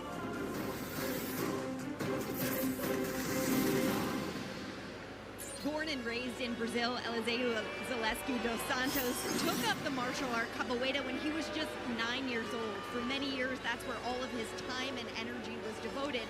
But at the age of 20, the former farmer decided to try his hand at mixed martial arts, and he never looked back. For this particular training camp, Dos Santos told us he decided to really intensify his capoeira training, telling us it helps with his agility, his movement, and his ability to close the distance. So for the man who holds victories over Benoit Saint-Denis and Sean Strickland, tonight he is living a dream, kicking off this pay-per-view portion of the card and displaying his unique approach to fighting for the world to see. All right, Megan, thank you. Yeah, I feel like his career has been a little bit underappreciated, Joe. He's 10-3-1 in the UFC. Comes in having won 2 of his last 3, unbeaten in 3 straight. He did have a date with Shavkat Rakhmonov in 2020. Had to pull out of that fight due to knee surgery, and had that fight materialized, maybe the narrative would be different. But he still believes at 37 years old that he can make a concerted run to the title. Well, I think underestimating underestimated and underappreciated are two great words for this young man. I mean, you look at the fight with Benoit Saint-Denis, and we know how good Benoit Saint-Denis was. Now that, you know, that was his UFC debut. Dos Santos put it on him. I mean, it was a really stunning performance. And then, of course, the knockout of Sean Strickland, he hits him with a wheel kick. He's really good, man. He's really good at flying under the radar with excellent technique, dangerous striker. That capoeira style, the constant flowing and movement and footwork and kicks. He's a handful. He's a handful for anybody. UFC's new official fight gloves, 3/8 and 5/8. Available from UFC store or scan the QR code to purchase your pair now. You know, we're talking about Zaleski Dos Santos. I asked him, what does it feel like to open the pay-per-view? He said, these are the type of fights I've been looking for since I started fighting. Every fight's important, but it means a little bit more to be on the big show. He said he will look for his chances. He said if he sees any type of finish, he will take it, he will not force it. But he does see holes in Randy's game that he thinks he can exploit. Well, we'll see how it goes tonight. Vision was a Dos Santos talked a lot about. Claro, necesitas chavos para seguir reviviéndote.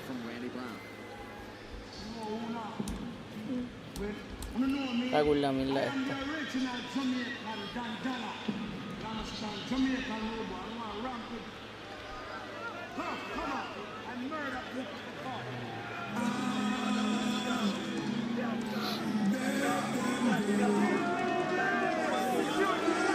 Representing Queens, New York, by way of Spanish Town, Jamaica, enter Randy Rude Boy Brown for his 18th UFC appearance. And he has responded in kind, DC, to that loss to Jack Della Maddalena, back-to-back wins over Wellington Turman, and then against Muslim Salikhov. I'm not sure he's ever looked better. No, he hasn't. And, you know, Randy spoke to us about growing up in front of our eyes. Not many can get through what Randy got through, the ups, the downs, but he's only getting better. I love his relationship with his coach. He is so committed and so loyal to his team. I asked him, how do you build a career in the city? He goes, I will go anywhere. My coach has no type of attitude towards me training with other people. So we go and we find him. He said he wanted a ranked guy, but he'll take whatever he can get. He loves that he gets to fight close to the city. Said he drove 19 minutes to get to this fight. And he looks to show out for the people that are here to support. Tonight's fighter descriptions are brought to you by the all-new Lawnmower 5.0 Ultra from Manscaped, the official electric trimmer of UFC. In the latest evolution of Randy Brown, his last performance, I think, was his finest performance, as you guys were talking about, the Muslim Salikhov fight. That, to me, shows where Randy Brown is now. Constant evolution, constantly moving forward. Big for the weight class, 6'3", you know, very similar in a lot of ways to Philip Rowe in that regard, like real tall and long with excellent power. I mean, Randy Brown can crack, and it's going to be interesting to see how these two match up. The kicks of Zaleski, how it's gonna favor him with Randy Brown's punching style and kicking style. This should be a wild fight. Randy Brown was a straight boxer until he was 19. He talked to us a lot this week about the jab and how different it is when it comes to boxing range versus MMA range. But DC, you mentioned his coach, Nardu Debra, and the investment that that man has made in Randy Brown's career. Taking him all over the place, checking his ego every step of the way. Just a tremendous head coach and kinship with his pupil. And tonight, Randy Brown looks to announce himself a bona fide welterweight contender. Tail the tape for the main card opener, brought to you by V-Chain, the official blockchain of UFC. Randy Brown, a near 2-1 favorite tonight. He's 33. Eliseo Zaleski Dos Santos, 37. Brown taller by 4 inches. He'll try to maximize what is a 5-inch edge in reach. All right, now for the introductions here, the one and only Bruce Buffer. Ladies and gentlemen, we are live from the Prudential Center in Newark, New Jersey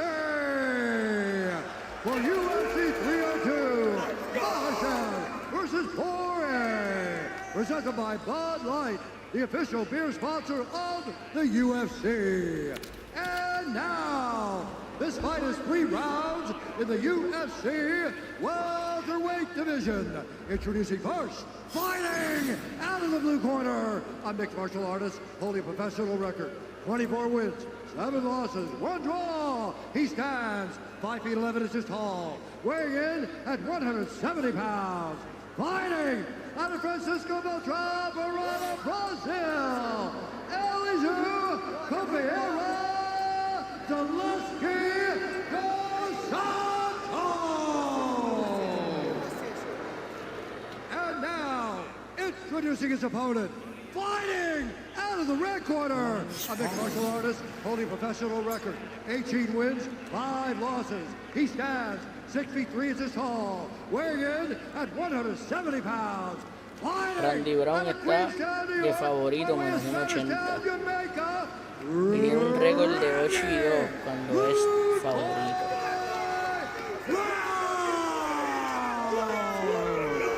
When the action begins, our referee in charge, Jasper Oliver. Te partí en la madre, pendejo. Our referee. The beautiful Luciano Andrade getting started. For round 1 of a possible 3 here in the welterweight division. Red De La Cruz with us as well. The UFC 302 fight clock is brought to you by Timex. A Timex on your wrist is a reminder that time belongs to you. Get yours today at Timex.com. Randy Brown in green. Eliezer Zaleski dos Santos in yellow. Even the way Randy Brown moves looks better now. His feints look Le better. voy a Dos Santos. Just looks crisper, more focused. Yeah, it's one of the more exciting things about seeing the evolution of a fighter. You get to see them in the beginning, and then you get to see these improvements as they're approaching contender status, and that's where Randy Brown is right now. He seems to be fighting really well, fighting with his limbs. Dos Santos is going to have to get his head in his chest a little bit. We saw it earlier with Jake Matthews. Jake Matthews was able to make the fight dirty. He got a victory. Dos Santos is going to have to do the same thing against Rubio. Brown had a lot of praise for his opponent, Zaleski dos Santos. He said he's got a craftiness to him and just a level of calmness and clarity from all the experience. Brown, a very challenging stylistic matchup for a lot of these fellow welterweights. I mean, it's the length and his ability to fight with that length. And the power. To deal with, and he's got great power. He's got submissions too. Now, while we're praising him, he's done something 3 or 4 times. He's thrown his right hand trying to wrap it around the guard of Dos Santos to straighten it up off of that double jab.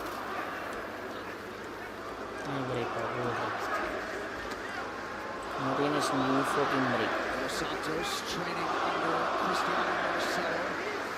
Measured as he tries to get inside. Nice high kick there. What is the audience cheering? It's not good. It's not good. Oh, FJB. It is not good. Chuck just put his fist in the air and everybody went crazy. It's not good. Boy, there's 2 shows going on at once here, folks. So you might have heard Megan reference the capoeira base for Eliezer Zaleski dos Santos and suggested maybe he wasn't including it as much in training to help with his agility and close on the distance, and a few capoeira kicks perhaps tonight. I think there's just a freeness about that, right? That dancing, breaking, and when you can incorporate that into your fighting style, it makes you so difficult to prepare for it.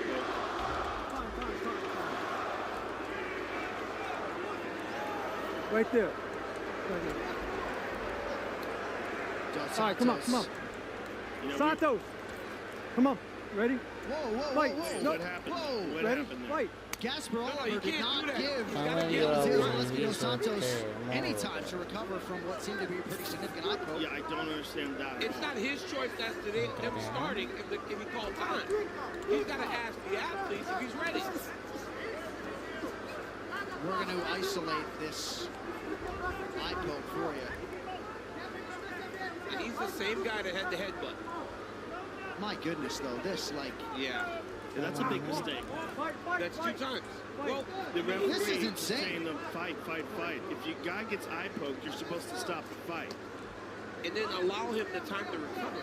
If you stop it, right? If you tell him, no, there was no eye poke, okay. But if you stop it, you got to give him time.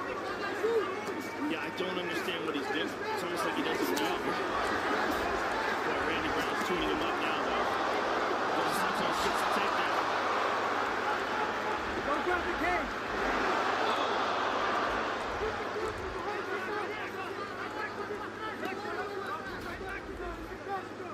over a minute here to go in round one. Watch those fingers.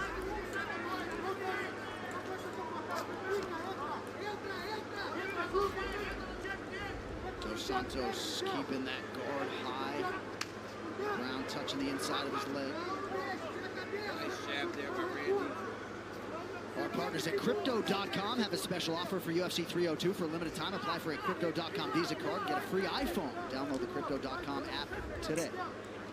En serio que lo mandaron para allá. We'd really like to see Dos Santos utilize those kicks more. I mean, it's going to be a thing that'll help him deal with the distance and slow down some of the movement. There goes one. Yep, There right it goes. there. When you're too short, you can't close distance, and you start chopping at the legs, you get a little longer with your legs. And if you want to get a punch in, you have to kind of leap forward. You have to close so much distance, opening yourself up to the counter. Yeah, Hasta ahora Dos Santos Back, if Randy just stops le and throws the busca la right hand down the vuelta. middle, Dos Santos might run into that. 10 seconds. Huge knee, big knee by Randy Brown. Beautiful knee. What timing on that, boy. Dos Santos ate it. This corner cam. I think he got rocked. This ref Se will fue get a el talking primero. to. Corner cam brought to you by Prime Hydration, the official sports drink of UFC with only 25 calories, 0 added sugar, BCAAs, and electrolytes. Now available at Walmart. You need to move a little more. We're losing on the movement. Start burning him a little. Look, you're fading, you're not moving. Yeah, 2 times, sir. 2 times. You have to get the overhand above his jab when he comes at you. Mandarlo para allá, Breathe para right now. matarlo.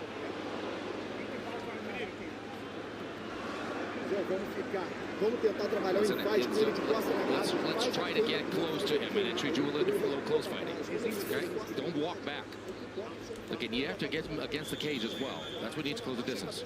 Is it lower the hand and just protect against the knee. This Monday, don't miss the UFC 303 press conference, available on ESPN Plus and all UFC social and digital channels, live from the 3 Arena in Dublin, Ireland. Conor McGregor and Michael Chandler likely to trade barbs in front of a raucous 10,000-plus Irish faithful in anticipation of their June 29th clash at 303. Don't miss it this Monday, noon Eastern. So Jason Herzog immediately went over to the referee and grabbed a minute of his time, just explained the errors of his ways there and handling those eye pokes in round 1. And as he should, right? Let him know what you saw from the outside as a guy that's called the biggest and best fights in the world. Hopefully he can process that. Yeah, hopefully he can process that, and it doesn't really throw him into a tailspin. Start questioning everything he's doing. Yeah, but on the other side, Randy Brown landed an absolutely big right hand. He hurt him. Follow-up left. Brown went to the knee. Dos Santos trying to perhaps change levels here. That was a nice right hand there by Dos Santos.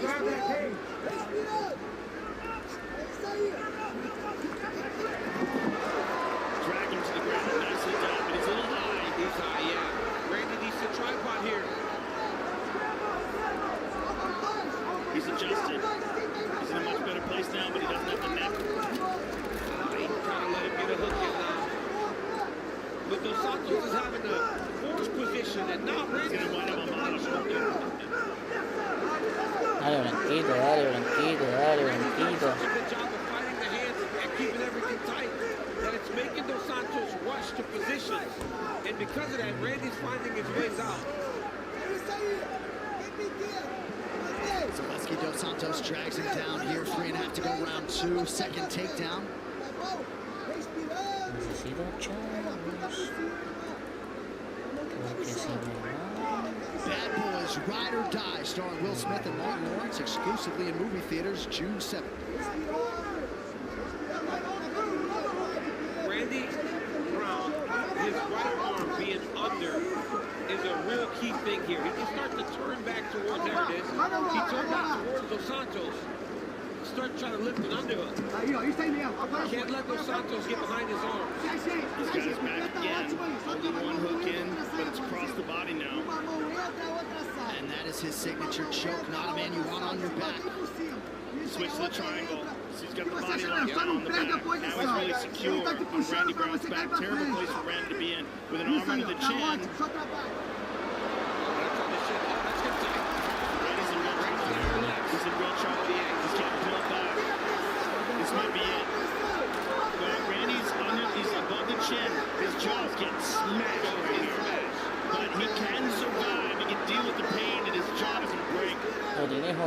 Dos Santos. He might wear out his arms here. Yeah. So that's squeezing going on. Randy seems very calm in his position. Now it'll get tighter. As long as he doesn't allow that to slip under his neck, it should be okay. It's still on the jaw, and he hasn't gotten the proper grip on the hand either. Good job by Dos Santos recognizing, don't just squeeze for nothing when the guy doesn't seem like he's going to be tapping. Body triangle up against the fence. Dos Santos continues to apply pressure under 2 to go in the round. Yeah, Dos Santos is smart to let go of that while he still has control. But the body lock is now leaning towards the left side. Now he's going to roll it over so he has more leverage.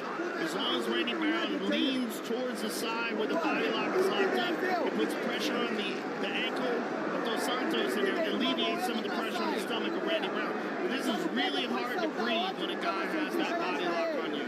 You know, and this is exactly what Randy was talking about in the meeting, John. The ability to adjust is exactly what Dos Santos has shown. That first round didn't go great for him. Again, with that big knee, he comes out and secures the takedown and has a lot of top control and submission attempts. It's the experience of being in the UFC for as long as Dos Santos has been in the UFC. Dos Santos talked a lot about maximizing his opportunities in this fight. He has fought a great second round here as we show you some of the numbers here, round 2. And it wasn't easy. Yeah, it wasn't easy getting him there. No, not at all. But a lot of good back control here. I like what he's doing here with the arm. He might be trying to hesitated. Randy Brown gets to his back now. Nicely done by Randy Brown. Oh, big shots by Randy. Randy's on the neck. Randy's got it. That's very good. Dos Santos out. He is called. Big elbow by Randy. Nice elbow.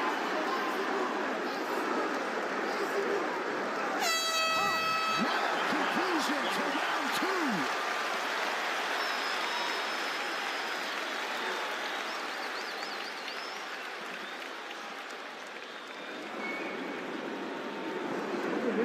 Muito liso, olha só, ganhamos o round, tá? We won the round, right? We won the round. Senta aí, Let's senta aí. sit down.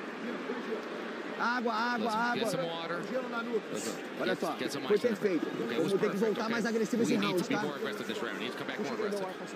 Let's get some air. Okay, there, one more. Okay, listen. También que Dos Santos iba y se Great dejó moments in ahí that round for Dos Santos. There's the right hand that landed. la He gets the repetición takedown. ahí, iba bien, iba súper Gets the bien. back. Had some great moments. Almost secured a submission. Got really close, but got reversed at the end. Huge moment for Randy Brown right here. Escapes, pop, explodes, escrachó. gets on top, gets his back, threatens with a submission, ends the round in a dominant position. The one, the only, the notorious, set to return later this month in Vegas. Conor McGregor, the biggest star the sport has ever seen, set to face the always exciting contender, Iron Michael Chandler. That's your headliner, UFC 303, June 29th. You can purchase it now and receive a special offer, $10 off if you buy before June 24th at ESPNplus.com/UFC 303. Third and final round here. Dos Santos in yellow, Brown in green. Nice low kick by Dos Santos. And a good one returned by Randy, but they got checked. Oh, good head movement.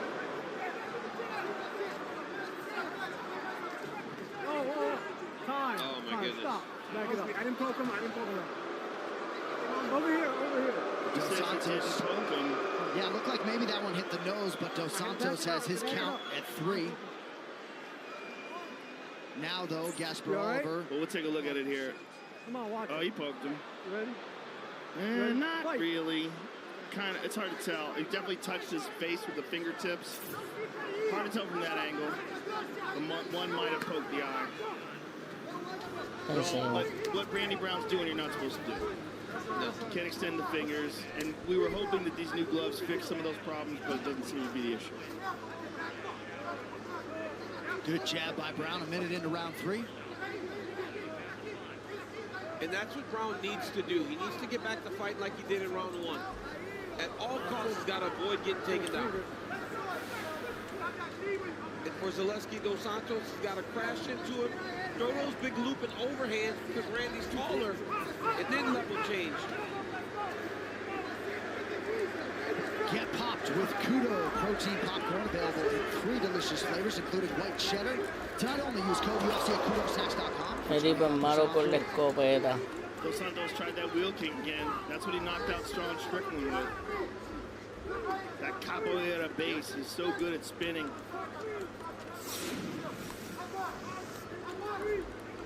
Yo que soy más malo todavía con la escopeta. Eso es lo único que fucking nice. That last round, very interesting, right? Dos Santos caught him with that big right hand, spent the majority of the time on Randy's back, but Randy ended the round almost choking him. So. And also Randy landed some ground and pound. Yes. But I don't know that would be enough. It was close. Close though. Good round. Very competitive round. In round 3, you know, not much has happened. Coach Dean Thomas, what do you have, good sir? I really like what Randy's doing with his left hand right now. He's waving it around like a magic wand. He's trying to manipulate those Santos into putting his hands where he wants to so he can throw that right hand. So watch Randy to come off with the right hand sooner. And how about this rep? I wouldn't let that guy rip a T-ball game. Porque es un sendo pendejo. Randy Brown is a epic. Oh, and that cut jab. Look at that jab by Randy Brown. Big moment by Rude Boy. Randy Brown moved himself to the octagon side whenever Dos Santos got to his body. He said, I am better defending here than I am out in the center. Very smart move by Rude Boy.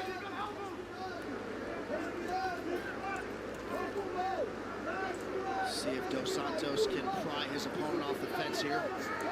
Ahí Dos Santos volvió otra vez a tener un poquito de bueno, tratando de tener un poquito de control.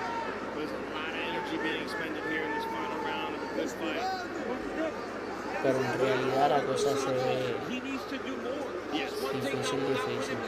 He's got to do something big. Got to do something big. Randy and that nice knee up the middle that cut him is the biggest strike in the round. Yeah. It's damaging blow.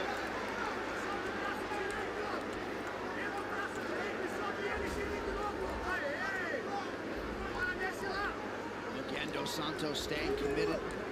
1 minute to decide it. Okay, that last fight, that was a split decision. I was in the bathroom. Yes. How? Doesn't make any sense. Yeah, exactly. Almeida won that fight on somebody's scoreboard. Yes. That's unbelievable. A lot of blood coming from Dos Santos. It looks like the ear. Yeah. Or above cut the ear. Right above the ear, yep. But that is pouring from that one knee by Randy. Oh, nasty. Look at this. Might get it. He gets it this time. Lo tumbó. Vamos. Last gasp attempt to get under the chin. And for Zaleski Dos Santos, I love this. I love that he recognizes, I get my chance, I'm jumping to a submission. I don't care if I lose position. I'm going to try to give myself a way to win this fight. What a great fight to kick off the pay-per-view. A back-and-forth affair. Randy, Rude Boy Brown, and Eliseo Zaleski Dos Santos go the distance. Acabó la peleita. Santos especially handling those eye pokes early and not getting the benefit of the doubt from the referee. Tonight's fight replays brought to you by Monaco Canned Cocktails. 2 shots in every can. Feel the fun. Right here you see Randy Brown land a beautiful knee, defending the takedown. Jab, Dos Santos lands an inside leg kick. Beautiful takedown in round 2 and control by Zaleski Dos Santos. His best round of the fight. At the very end of that round, Dos Santos went for a choke. It looked like he might have had it. And at the very end of the round, Brown was able to reverse the position, go for his own choke, which made for an interesting finish to round number 2. We get into round number 3. Spinning wheel kick by Zaleski Dos Santos. Big knee lands for Randy Brown. Cuts Dos Santos very badly down the stretch. And then Dos Santos, Randy turns his back. Dos Santos runs him down, gets the takedown, jumps the rear naked choke to try to get the submission. What a fight. Randy Brown just came over to the broadcast booth. I had a hard time hearing what he said. He said something about that first round. Broke my toe in the first round, he just said, okay. All right, the official decision is brought to you by Hart Tools, with over 800 quality tools to maintain your home, yard, and car, available at Walmart. Here's Bruce Buffalo. Ladies and gentlemen, after 3 rounds, we go to the judges' scorecards for decision.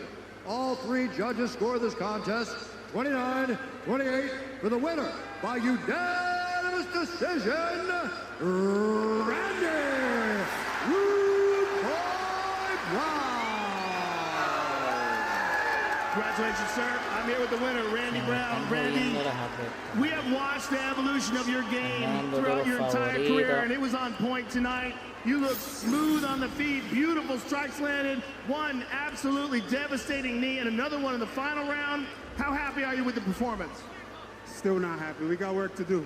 But hey, Jersey, what up, Jersey, what up?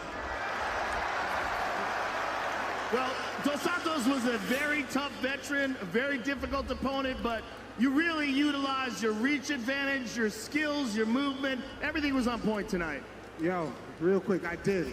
Skills pay the bills, but yo, man, I say, you know, some have to big up Jamaica, we have a big up yard, we have a big up the whole of my people, you know what I mean? We're there upon the biggest stage of the big things. So yeah, big up Spanish Town, big up all over, the whole of St. Catherine, just big up Jamaica, yeah, man, I'm done.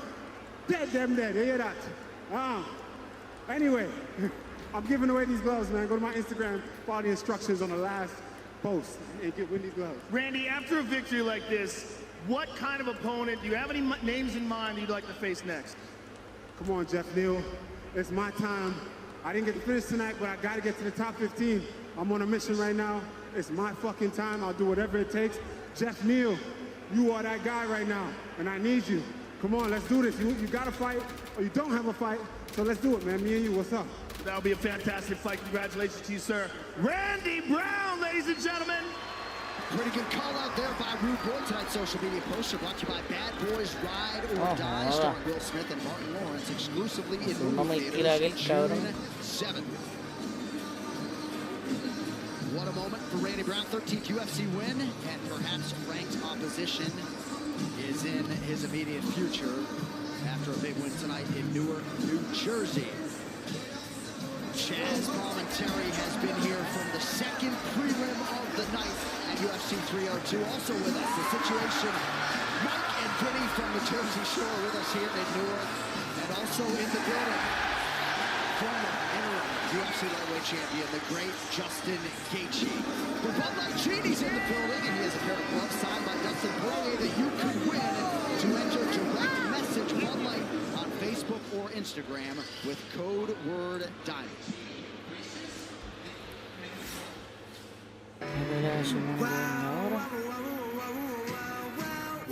New Jersey, we've got more summer wows under the sun than anyone. So come see what your wow's gonna be in the little state of New Jersey, where it's one wow after another, after another, after another. You get it. Find your wow at visitnj.org. New Jersey, little state. Estaba para las 10:50 y la principal va para las 12:35. Ustedes saben quién va a ver esa pelea. Never stops because Dana White never stops. I love jumping out of bed every day and going to war. There's all kinds of fighting that goes on here, not just in the octagon. Personal insults, out of the cage fights. 20 people came crashing to the floor. I love chaos. I eat stress with breakfast. Just another day in the office. Fight Inc. Inside the UFC is a 3-part documentary series that goes behind the scenes with the MMA leader. Follow UFC CEO Dana White, UFC champions Jon Jones and Sean O'Malley, and many more for an unprecedented look at extraordinary people in an unforgiving business. Fight Inc. Inside the UFC, streaming free on June 7th, exclusively on the Roku channel.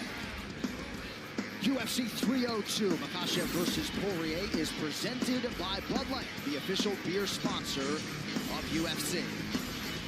All right, rematches are always fun, right? This one figures to be, and a lot of motivation for these two welterweight veterans at a big pay-per-view spot tonight. Florida finisher Nico Price has been looking for a fight. Well, he found one. Old pro Alex Morono, and the latter is beyond eager to meet the hybrid again, this time in front of a pay-per-view audience. When Nico Price and Alex Morono met for the first time in 2017, they were prospects learning the ropes of competing at the highest level. More than 7 years later, the welterweights are now veterans, still delivering the goods. And tonight, they show up at each other's bracket once more. Owner of wins over Randy Brown, Tim Means, and Alex Oliveira, Price's dynamic style has made him a fan favorite across the globe. And the same can be said for his opponent tonight, the battle-tested Texan, known as the Great White, who arrives in Newark in the best form of his career, with wins over Court McGee, Means, and Cowboy Cerrone, serving to keep his hopes of title contention alive. Coming up next, it should be a good one as Nico, the hybrid Price, meets Alex, the Great White Morono. The first time that Nico Price and Alex Morono faced off, Morono had what he called the best round of his entire career. Fast forward 17 UFC fights later for the Texas native, and the two meet once again. So what's different this time around? Well, for Morono, he said it is all about the leadership and guidance of head coach Saif Sayoud. Now, the Great White started training mixed martial arts when he was a junior in high school, inspired by things like Mortal Kombat, the movie Blade, and of course the UFC fights that he so loved to watch. Mixed martial arts now touches every single facet of his life. So when the jiu-jitsu black belt isn't training, he is teaching at the gym that he owns and operates, devoting all of the time to his students. That's also where he met his wife. But Daniel, I know that there is another reason that you love his gym so much. Yeah, I love it because they got a massive photo of me in there holding 2 championships. I told him he could get a free autograph signing because that thing lives in that gym. Now, he spoke about Saif Sayoud and the leadership, and so I asked Saif yesterday, I said, hey, give me something on Alex. He goes, DC, he's finally coming into his own.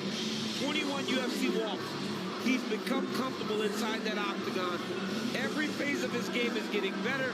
He's doing strength and conditioning. At 33, he's in the best physical and mental shape he's ever been in. He's got a lot of experience now to draw from in the octagon. And looking at Morono, he does look physically better than he usually does inside the octagon.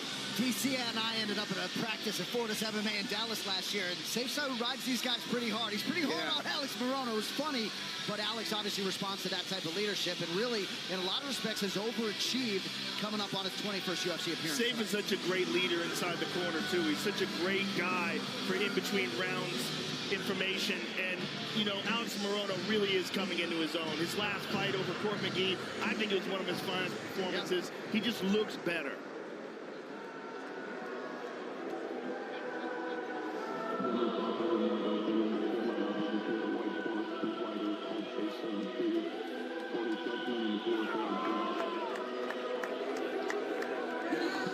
Well, if Michel Pereira is the showman of the UFC, Nico Price is the wild man of the UFC. 17th UFC appearance.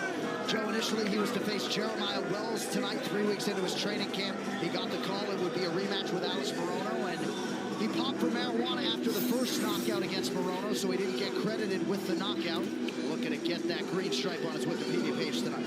Yeah, that's unfortunate that he didn't get the win, but he did win. Right, and Nico Price has won against a lot of very good people, including Randy Brown, which was a wild KO from off of his back. He's a crazy dude. I mean, a fun guy to watch fight. He is a kill or be killed fighter in the truest sense of the word. Knockout power, super aggressive, just a lot of fun. And the way these two match up is just absolutely perfect in my opinion. This is a perfect stylistic matchup. It's great at this point in their careers as well.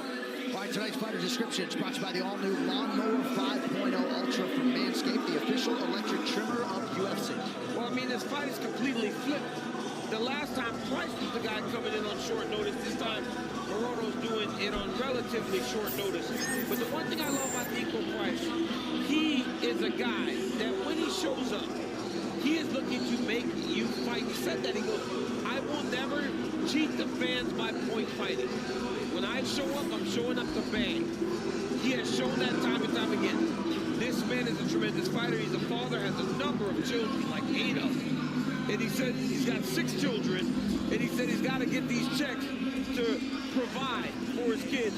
And with that fighting style, that's why he gets a lot of bonuses.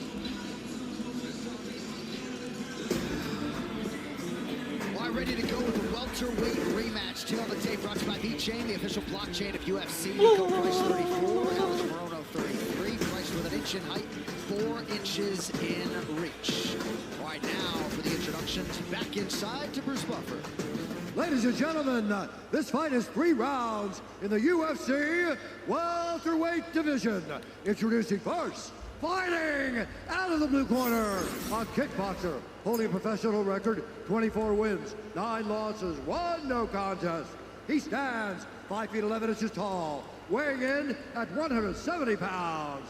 Fighting out of Houston, Texas, Alex the Great White Morono. And now, introducing his opponent, fighting out of the red corner, a mixed martial artist holding professional record, 15 wins, 7 losses, 2 no contests. He stands 6 feet tall, weighing in at 170 pounds.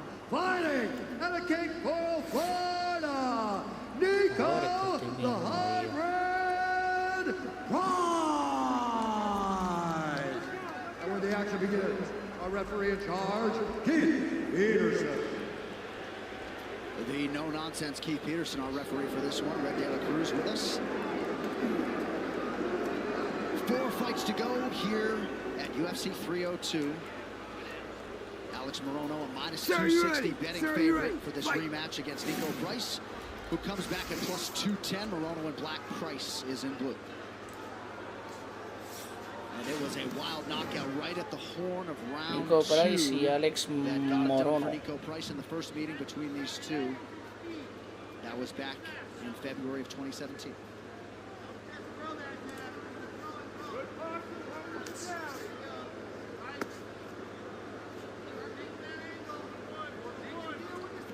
(13-6) for Alex Morono in the UFC coming in tonight. Alex has got to keep his chin down. His chin flew up in the air there on that combination. He has a tendency to do that. Black Rifle Coffee, the official coffee of UFC. Visit blackriflecoffee.com or find America's Coffee at a grocery store near you. One of the things Alex does really well, though, is he's never stationary. So you never know how to time his explosions and those movements into you, because he's constantly bouncing around on his toes. And they're very different from Nico Price, who's very grounded in his stance. Big shot by Nico, and he's on top. Alex Morono very skillful on the ground. Megan spoke about him at his gym constantly teaching. He's got a really good guard. He's got it on the bottom. He's got the seatbelt. Hey. If Alex can sit up, Alex got to skid up. He's got to sit up, scoot around. He's got to keep turning the way he's turning right now. He's got to get his back. He's got a crucifix. Oh my goodness, look at this position. He's got a crucifix with the omoplata. He's got the shoulder lock. Nico shouldn't grab his head though. Nico looks like he's trying to grab his head. Nico's out now, and Alex is trying to roll over, and he lost the position. Toma. Now Alex is spinning. He's got his back. What a scramble. Yeah, good job flowing through that by Price. But it just shows you how dangerous Alex Morono is off of his back. Now he's on Nico's back. Morono, BJJ black belt, 7 career wins by submission. He's got the body lock. And he's got that body triangle on the right side, too. So you can really restrict the movement.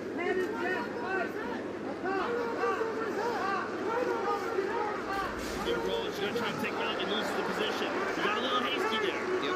He jumped and tried to take him out instead of maintaining secure on the back. High guard here by Morono. Look how he's doing that. You just always have to be careful with Morono. All right, this coach's can is brought to you by Cuervo Tequila, the General Safe Salute. Fight hands in sand, good. Off the fence, out. Good right uppercut. Circle, reset the middle. Reset the middle. Reset, take a breath, feint and fake. Circle, there we go, nice. Now we're back. Nico 150, Price. Alex. Don't, Alex, to the right and breathe. Alex. Reset and breathe, Alex. To your right. Reset and breathe. Nico Alex, Price, let's reset the middle. 8-2. take some breaths. Real clean Stop shots swinging. from Alex Morono. Good knee up the middle there by Nico. Nice jab as well from Price. Me queda un minuto.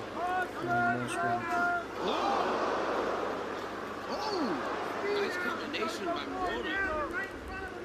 He likes to kick and then punctuate it well with the hands. Morono is much faster than Nico Price. But it seems as though when Nico lands, right, he lands with more force. Yeah, he's loading up a little bit. But also Nico has the confidence of having won that first fight by knockout. They could say that because he smoked, he didn't win, but he remembers knocking him out. Yeah. And that's not even illegal anymore. Under a minute to go in the round.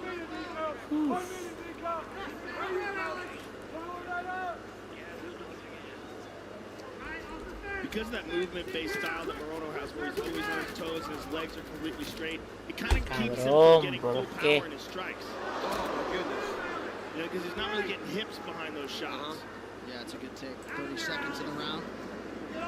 He's one of the rarest guys in terms of his constant upright stance.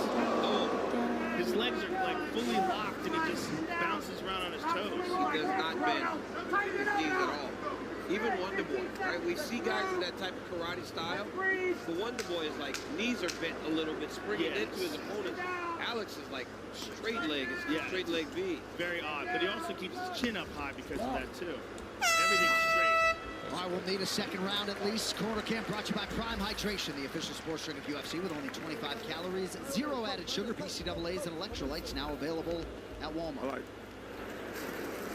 All right, water's in your hand. Boys. All right, well, listen, I need a good jab, baby, all right? I need you to be more aggressive with your jab, good posture, right? Hands high, and then once you land one, we need one more behind it, right? I need you to get more busy with your punches, all right? Don't stay back with him. We need pressure behind a good double jab, right? Your uppercut's there too, but we got to get a little closer to him, all right? Okay, well, if you can get that takedown secure, but stop wasting energy, throwing everything so powerful. I need combinations and speed. Settle the fuck down, clean it the fuck up. Do you understand me? Yes, sir. Accomplish the goal. We'll set up the Wonder Boy and we'll catch it. Everything is fast. Another deep breath. How do we feel? Great. Excellent? Sir. Excellent? Excellent. Good. Grab the stool. Next Saturday, UFC stalwart and perennial contender, the Killer Gorilla Jared Cannonier, looks to take out another young up-and-comer in the form of French talent Nassourdine Imavov. Main card hits the airwaves 8 p.m. Eastern Sir, time you ready? Sir, you ready? ESPN Fight. and ESPN Plus. That is a fantastic fight. Yes, it is. Louisville, Kentucky. All right, round 2 here. Morono in black, Price in blue.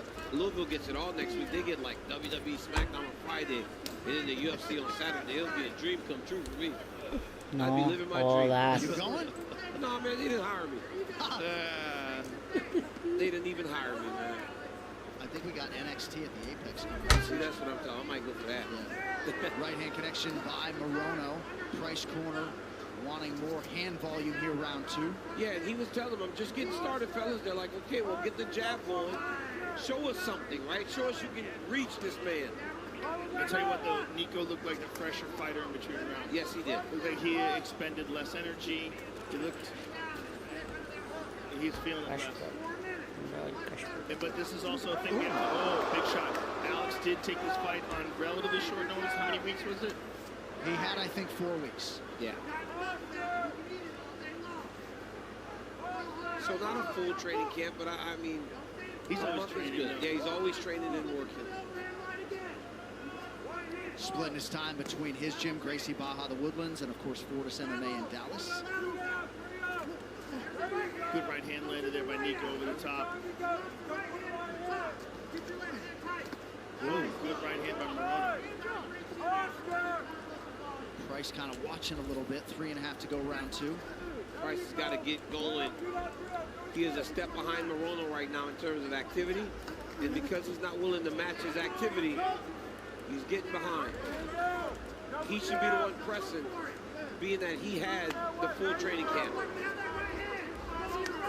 Hart Tools with over 100 power tools that all run off the same 20-volt battery. Hart, available at harttools.com and Walmart.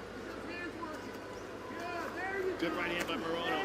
He doesn't have a lot on these shots. So Nico's just kind of rolling with them, and they're not really having that much of an effect.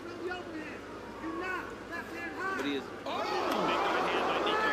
If you're looking at the body language of Morono looks like he's struck. To the ground we go, under 3 now, round 2. That was a beautiful level change by Nico Price. Ideal timing. Alex Morono was leaning back towards punches. Nico just lands a beautiful double leg takedown. Price spent 5 weeks in Wisconsin alongside Ben Askren going into that Robbie Lawler fight last year. Some nice work on the ground here by the hybrid Nico Price. Ben is a tremendous coach, man. Morono's trying to set up a arm bar on the right arm. Yes, he is. Nico's aware of it, elbows out. Now Nico's on his back. Morono back up to his feet, nicely done.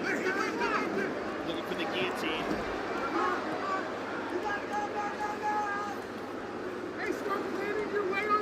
Very tough to get in this position. Very tough to get leverage unless Nico spins out overall. Morono's trying to stay on that neck. Nico's on him though.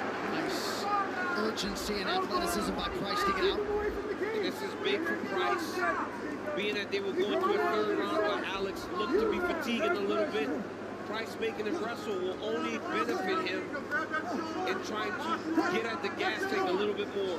Good hammer fist there by Price. Morono back up to his feet. Let's see if he can break free. He's out. And now he's on Nico's back. Oh, big elbow. Nico just let shot bombs his hard angles.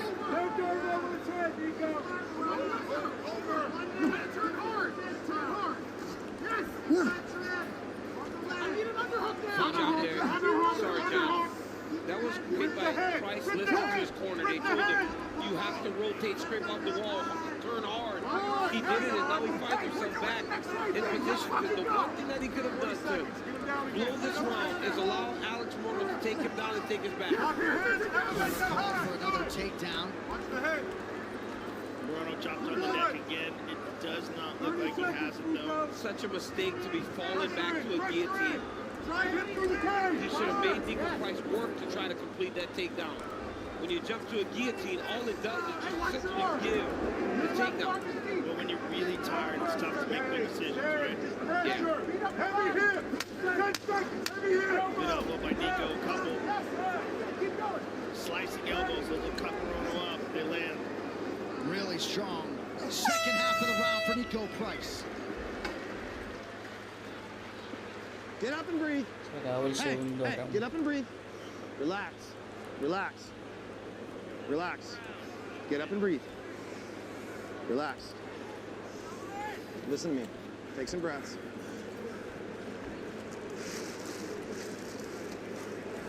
You want it or not?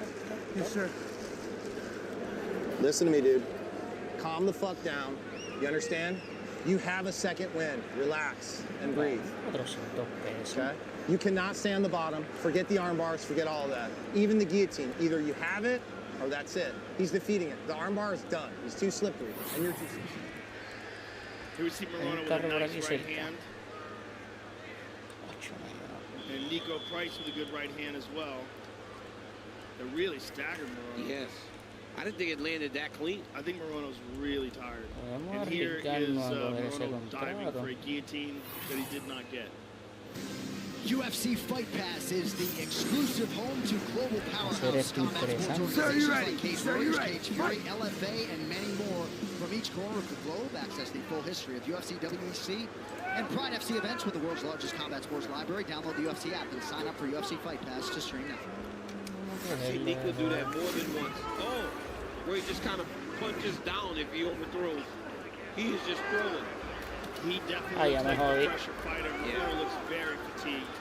And he's picking it up. Price is picking up the pace. Oh, good right hand by Morono. He does that right hand where he's like off his back foot and leaning forward when he lands it. So there's not that much leverage behind it. Morono had a win over Court McGee back on April 6th. Lo pensé mucho y terminé jodido. Going into the third, he lost round 2, so we'll see if he can. Yeah, Morono's body language is not great. No, he looks very stumbly and fatigued. And it's kind of accentuated by that stand-up posture where he's always on his tippy toes.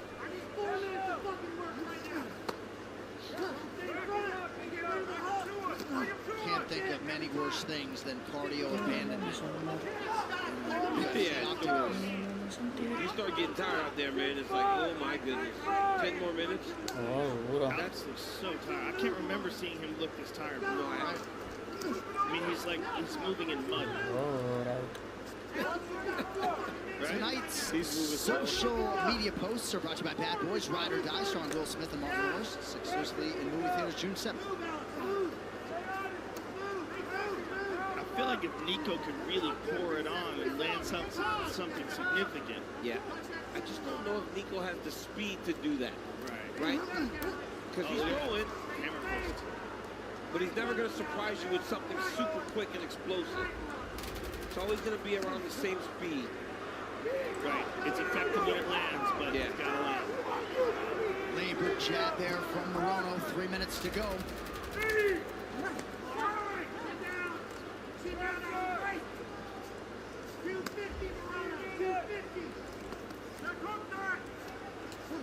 Most of the betting favorites have won. The only fighter to win tonight with a plus number next to his name, Roman Kopylov at even money, plus 100. So in this fight, Nico Price trying to cash, plus 210 at close. Nice uppercut by Nico. Beautiful uppercut by Price, and then a double leg takedown. Well, easy takedown. Yeah, but he's not even defending it. He's so tired.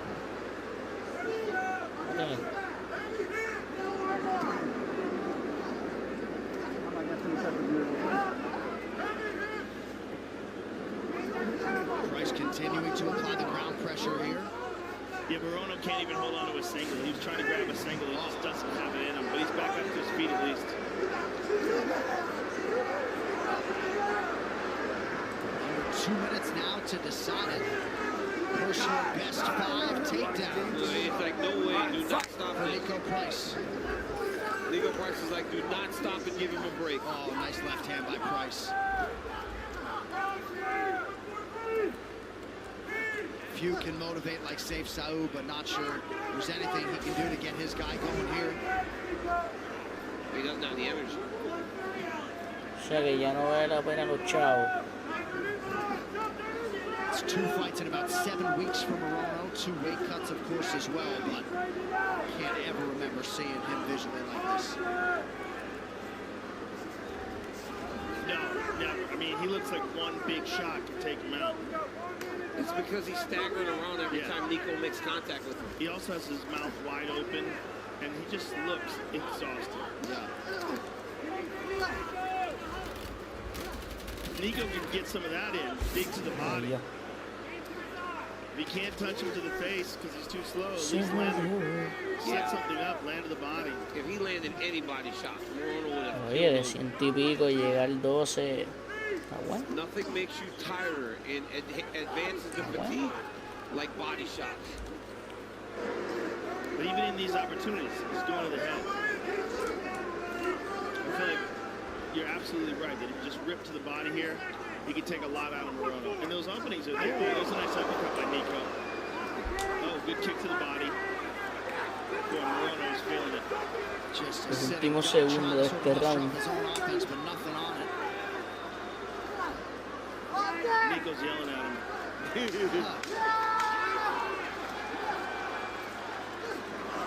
Price emptying the weaponry late in the fight. Big right hand late for the hybrid. So Nico Price this time going the full 15 minutes. And all indications are Nico Price is going to go 2-0 up in the series, at least figuratively.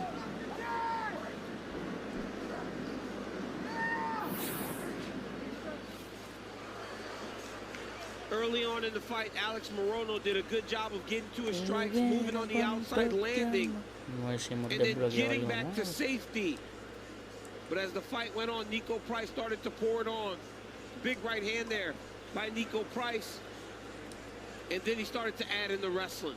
Beautiful double leg there by Nico Price. And here comes the jab of Nico Price. Nice uppercut. Bang. Hits Alex Morono. He landed about 3 of those in the fight. It was a good performance by Nico Price. And the short notice really showed for Alex Morono. For a lot of us regular men like me, when I see that Alex Morono visual, that is like how I would be after 30 seconds in an MMA fight. It is one of my biggest fears. It's just very rare to see a professional like Morono that gassed. But he will be back, and again, we mentioned 13-6 in the UFC coming in, so he will be heard from again. All right, the official decision is in. It's brought to you by Hart Tools, with over 800 quality tools to maintain your home, yard, and car. Available at Walmart. Here's Bruce Buffer. Ladies and gentlemen, after 3 rounds, we go to the judges' scorecards for a decision. All 3 judges score this contest 29-28 for the winner by unanimous decision, Nico, the Hybrid Aunque ya el parlay se jodió, pero hello, si uno la apuesta individual straight, ya ganamos con Almeida y con este cabrón.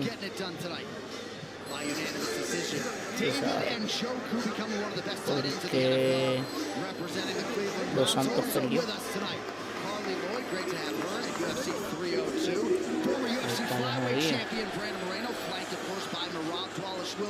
And there is the soon-to-be UFC Hall of Fame inductee, Frankie Edgar, alongside his boys. UFC 303, Cannonball coming June 29th. Conor McGregor, Michael Chandler, the men on the marquee. Conor back for the first time in a long time. And of course, Michael Chandler has bided his time, waited for this opportunity. It all goes down 4 weeks from tonight with a Las Vegas backdrop, no less. When Conor McGregor fights, you're witnessing something that comes along once in a lifetime. The buildings are always so full. They want to see this man perform. They know that they're viewing something special. Every time I make that walk to the octagon, my aim is to create magic. Few things in all professional sports as special as a Conor McGregor mixed martial arts fight. I see me conquering, dominating, being triumphant. What he's been able to do is nothing short of magnificent. The biggest superstar this sport has ever seen. Conor McGregor transcended the sport. Oh, no! I think his leg's broken. Oh, my God. His leg snapped in half, and no one in combat sports has come back and been the same. Yeah! Every time that I look in the mirror, all these lines on my face getting clearer. Don't write me off yet. I must get back in the game and fight for redemption. This is going to be the greatest return in combat sports. Surprise, surprise! Oh, Michael Chandler! This guy has power for days and so violent. He is an absolute animal. Conor McGregor, get your candy ass back to the octagon! Be careful what you wish for. The biggest superstar in mixed martial arts history returns. Going back in the room, ladies. Conor McGregor! This dude is the man. Surprise, surprise, the king is back. Yeah! Iron Michael Chandler. Michael Chandler, so fun to watch. I'll see you at the top. What a fight. The absolute dream matchup. Jamal Hill putting another opponent to sleep. Everybody he touches just goes night-night. Sweet dreams. Carlos over. The winning streak is 6. This man has future champion written all over him. The amount of celebrities in the building, the energy is unmatched when Conor McGregor is here.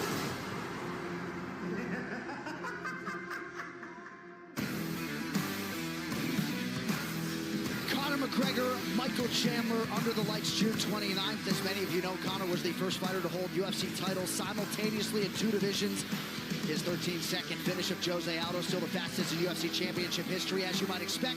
4 of the 5 highest gates in UFC history belong to him, and the 5 highest pay-per-view buy events in UFC history were headlined by the one, the only Conor McGregor, and Joe June 29th. He's back. Without a doubt, the biggest star in the sport, the most dynamic, the most interesting. I mean, he is a very special person, and his ability to knock people out is second to none. Fantastic striking skills, a lethal left hand, and a guy that responds under pressure as good as anyone. You see it there, the Eddie Alvarez fight just looked like he was in the Matrix in that fight. And that's the fight he got to become double champion. Just an absolute tremendous fighter, but he's facing a human pit bull in Michael Chandler. Michael Chandler is so explosive, and he has so much experience in absolute war. This guy is a savage, ridiculous power, very physically strong, very aggressive, willingness to throw himself into the fire, which is exactly the type of guy you would want to see a superstar like Conor McGregor face in his return. What a fight. It's been building up for so long, and I cannot wait to see that bout. Michael Chandler was willing to wait for the fight because you always wait for the fight against the biggest star in all of the sport, Conor McGregor. Look, man, Conor McGregor brings a different feel to mixed martial arts. This time he goes against guy Michael Chandler that will not back down. Every A side needs a great B side in order to make something special. These two together is guaranteed fireworks. UFC 303 is going to be absolutely bananas from a team because now Michael Chandler finally gets his wish as he gets the golden goose. That's right. Who is Conor McGregor? And they called your number for that one, DC. So you won't be in Louisville, but you got that aside. Well, this Monday it all begins. Do not miss the UFC. Bueno, seguimos con esta de los chavos porque en verdad que está lentita, pero está. Live from the 3 Arena in Dublin, Ireland. Conor McGregor and Michael Chandler, they'll trade barbs in front of 10,000 plus Irish faithful, all in anticipation of their June 29th clash. Don't miss the pressure. Live from Dublin this Monday at noon Eastern. All right, so Newark, New Jersey tonight to kick off one of the biggest months in recent memory. We got 2 pay-per-views as well as a live event from Saudi Arabia on ABC. Tonight, though, Brick City. And we got the 3 biggest fights of the evening from Prudential Center. To that end, these fight odds are brought to you by DraftKings Sportsbook. The crown is yours. Kevin Holland, after plying his trade for a while at welterweight, moving back up to 85. He's the minus 280 betting favorite. Michal Oleksiejczuk comes back at plus 225. And for the Polish fighter, huge opportunity. That's why he jumped on it right away. Now, under the lights, we see if he can produce. The amazing journey of Kevin Holland treks back up to middleweight tonight, where Michal Oleksiejczuk awaits. Eager to get a loss on the big man Holland, while also sparking his own rise to the top of the division.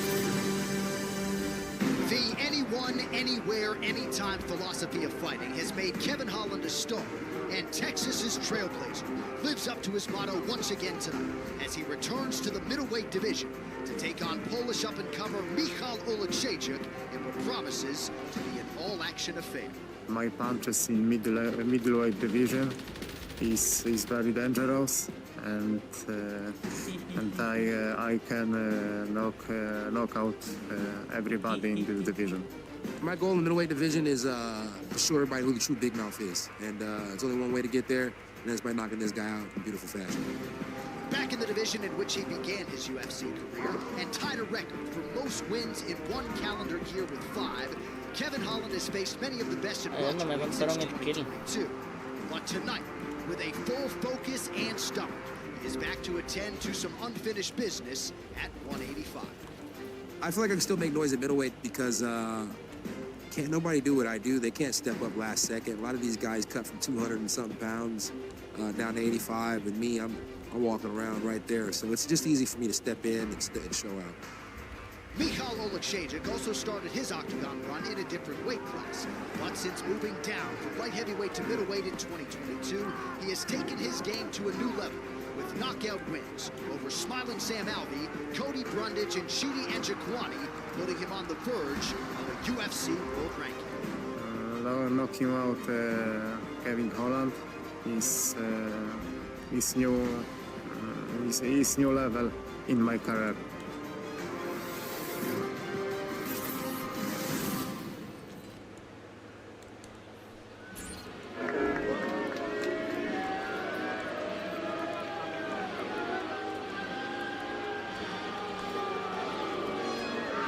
Making the walk for his 14th UFC appearance, here's Michal Oleksiejczuk out of Barki, Poland. About 200 people live there, can't even find it on a map. He's talked about this fight as a gift, right? When you get an opportunity like this on pay-per-view to fight somebody like Kevin Holland, you don't say no. So it's short notice for him, but he's called it the biggest moment of his career. And when you look, Joe, at the experience, the strength of schedule, all the big bodies he's faced, like John Vellante and Open St. Crew and Jimmy Crew, he's got a lot of confidence coming in here. Well, he's a dangerous man at 185 pounds, and we really saw that in the Chidi Njokuani fight. Njokuani is a skillful striker, and Oleksiejczuk was able to take him out in the first round. He's a very hard-nosed fighter. Just comes at you with nasty boxing skills, good takedown defense, just an overall solid, well-rounded fighter, and pretty big for middleweight. Coming down from light heavyweight, he's been much more successful in middleweight. It's where he belongs. Yeah, Oleksiejczuk said that in his last fight he didn't show his best self, especially in the striking. Intends to do that tonight. Said he believes that Kevin Holland may try and surprise him with a quick start, but he needs to be the guy that's pressing. He said he will force Kevin to become the wrestler to make him try to take him down.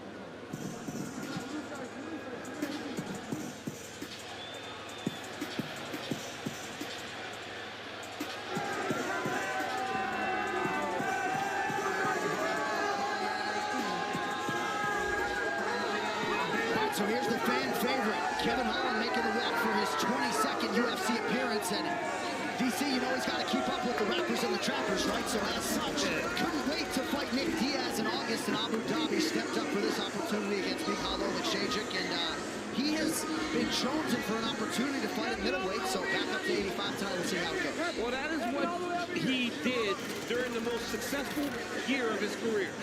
He just fought whenever they called him to fight. He said, I got big life with big bills, so I got to keep making money. Look, Kevin Holland is a very talented fighter, very good striker, really good wrestler and grappler. He was frustrated in that matchup against MVP.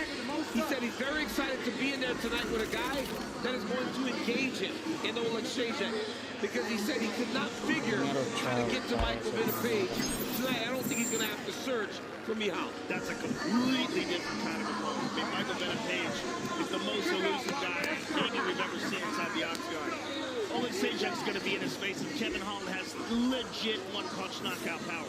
We've seen it before. The Jacare fight knocked him off his back.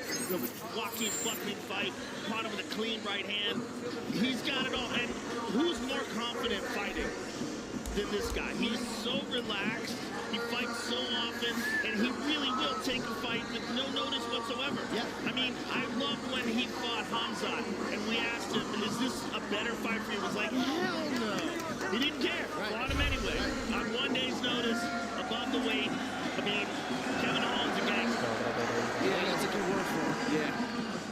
Made his debut in gangster fashion against Thiago Santos, as you guys know, in 2018 at UFC 227. The wins list is pretty impressive. He stopped Jeff Neal pre-UFC in 2017, has beat Jacare Souza, Anthony Fluffy Hernandez. You mentioned Joaquin Buckley, Tim Means, and tonight trying to produce a 13th UFC win. All right, ready to go with this feature attraction. Tail of the tape brought to you by VeChain, the official blockchain of UFC. Kevin Holland, 31. Michal Oleksiejczuk, 29. Holland taller by 3 inches. He will have a whopping 7-inch advantage in reach. All right, now for the particulars. Back inside a book. Ladies and gentlemen, this fight is 3 rounds in the UFC middleweight division. Introducing first, fighting out of the blue corner, a mixed martial artist, holding a professional record, 19 wins, 7 losses, 1 no contest. He stands 6 feet tall, weighing in at 185 pounds. Fighting out of Barki, Poland, Michal Oleksiejczuk. And now, introducing his opponent, fighting out of the red corner, a Kung Fu fighter, holding a professional record, 25 wins, 11 losses, 1 no contest. He stands 6 feet 3 inches tall, weighing in at 185 pounds, fighting out of Fort Worth, Texas, Kevin Trailblazer Holland. And when the action begins, our referee in charge, Herb Dean.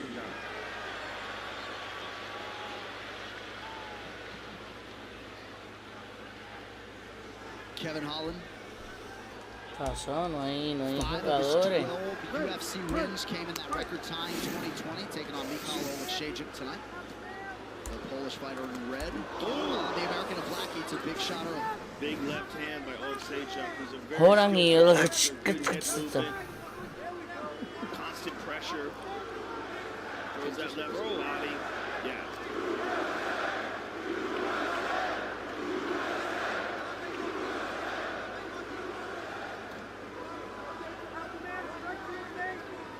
Oleksiejczuk beyond the gas, man. One of the most impressive wins is that Njokuani win, man. That guy is such a tremendous striker.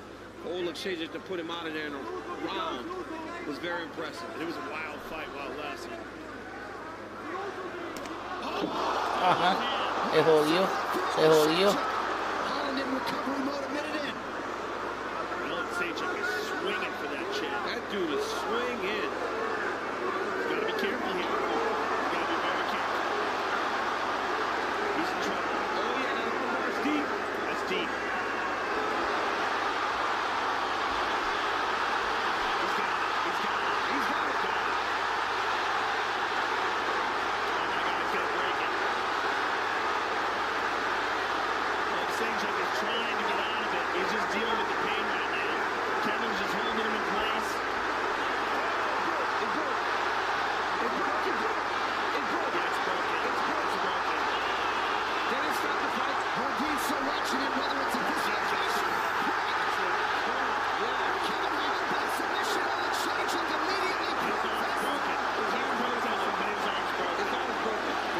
Se rindió.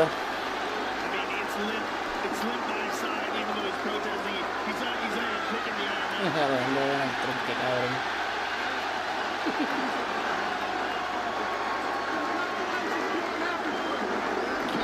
Se jodan, ¿verdad? Yo tenía Holland ganando.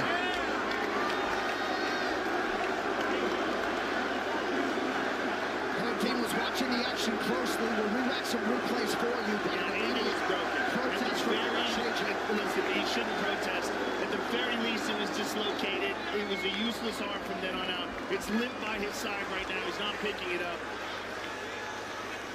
I mean, sometimes you have to protect a fighter from himself, and I think that's one of those times. We'll take a look at it again, but I mean, it was a perfect armbar. And from the takedown, he isolated it, locked it up, and Oleksiejczuk tried to defend in a bunch of different ways, and then, you know, it was fully locked out, and Kevin just said, okay, we're gonna have to break it. We'll take a look at it again, but the way it bent back, I mean, he's looking at it right now, it's broken. No, yeah, he went and punched the cage with his left arm. And at the very least, it's dislocated. No, here's the right hand. Yeah. Or excuse me, the left hand, it dropped Kevin. And Oleksiejczuk moved in for the kill. So here's the armbar attempt. You see it here. Oleksiejczuk just left it in there too long, didn't pull it out of there, and Kevin got that left leg over the neck. And he didn't do anything with his feet. He didn't do anything. He tried here, he tried to step over, yeah, but once you get extended like this, you're in trouble. Locked out. Now let's take a look at it. Right here, watch this. Kevin's putting the pressure on it, and it pops. There it is. That's broken. There it is. I mean, that is not the way your arm's supposed to be. Y lo puso ahí jodido. Herb Dean, look, he's done that before with Tim Sylvia and Frank Mir when it broke, snapped in the forearm. Herb Dean knows what he's doing. Yeah. All right, so Kevin Holland, as we show you the ending sequence once more, gets his 13th UFC win, 8th career win by submission for Kevin Holland in what was his 38th professional MMA fight here tonight.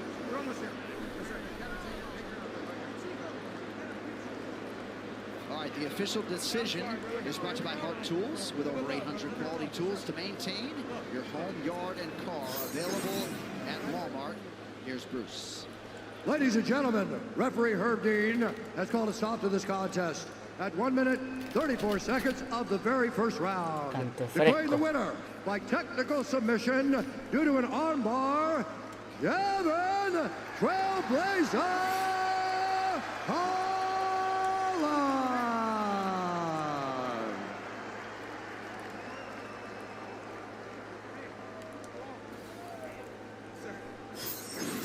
Kevin Hart, ladies and gentlemen. Good to see you, brother. Good to see you as well. And what a performance tonight. You showed your submission skills, which is something we don't see from you a lot. Yeah, I mean, dude cracked me with a good shot. Somehow we ended up on the ground. Left his arm in a little too far. You know what they say, yeah, 2 out or 2 in. Well, let's take a look at it because it was absolutely beautiful. Once you're down on the ground, you secured that right arm and got that left leg across. And once you did, it was just a matter of time. When the arm clearly, at the very least, dislocated and possibly snapped. What did it feel like to you when you were yanking on it? Just like a regular class in jiu-jitsu. I was trying not to go too hard, and then I realized he wasn't going to tap, so I humped it a couple of times. But overall, Chihuahua got the pit bull out of there. Now, Kevin, 185 for this fight, 170 sometimes. Where do you feel better? Honestly, that's for the organization to figure out. I kind of feel like I'm just the best gatekeeper you guys have ever seen. I'll fight anybody up, I'll fight anybody down. I don't give a fuck, just keep Kev around. Kevin, we always love to see you fight. Thank you, sir. Congratulations. Kevin Holland, ladies and gentlemen. Kevin Holland, ladies and gentlemen, is Right Tonight's social media posts are brought to you by Bad Boys Ride or Die, starring Will Smith and Martin Lawrence, exclusively in movie theaters June 7th. DC, he made his UFC debut in 2018. If I'm Jim Miller, I'm thinking if anybody's going to get to like 50, 55 appearances, Kevin Holland. Might be this guy. Yeah, Kevin Holland fights all the time, man. He loves to fight. He loves to compete. He loves to make money. And he's fun. And the fans love him. They do. You know, there are people that can get in the sport. And like Kevin calls himself a gatekeeper, he's much better than that.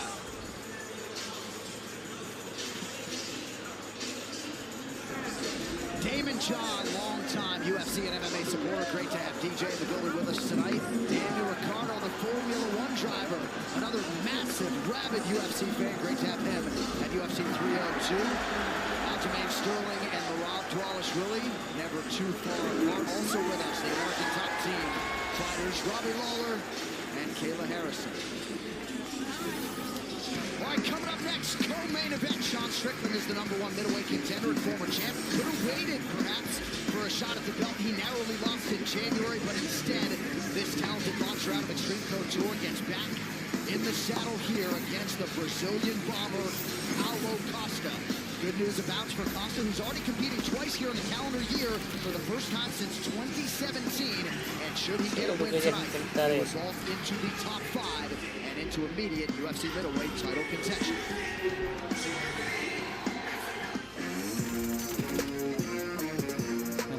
As a UFC announcer with a front row seat, I've been known to get pretty excited.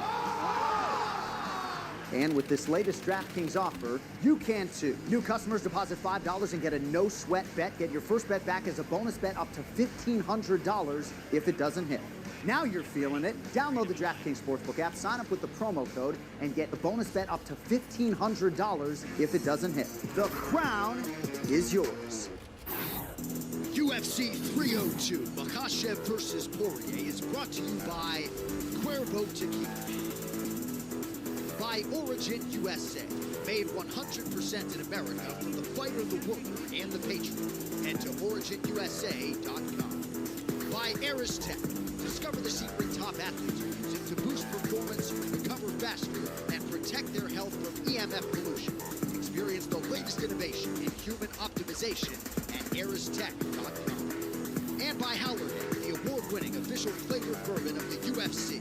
To get your bottle, head to howlerhead.com to get bananas every fight.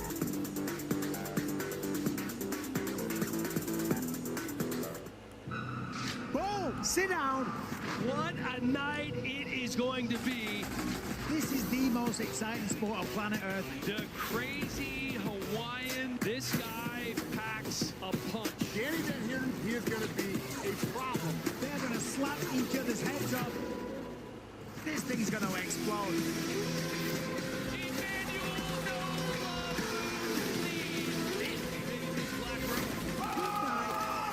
This one's going to be good, my friend.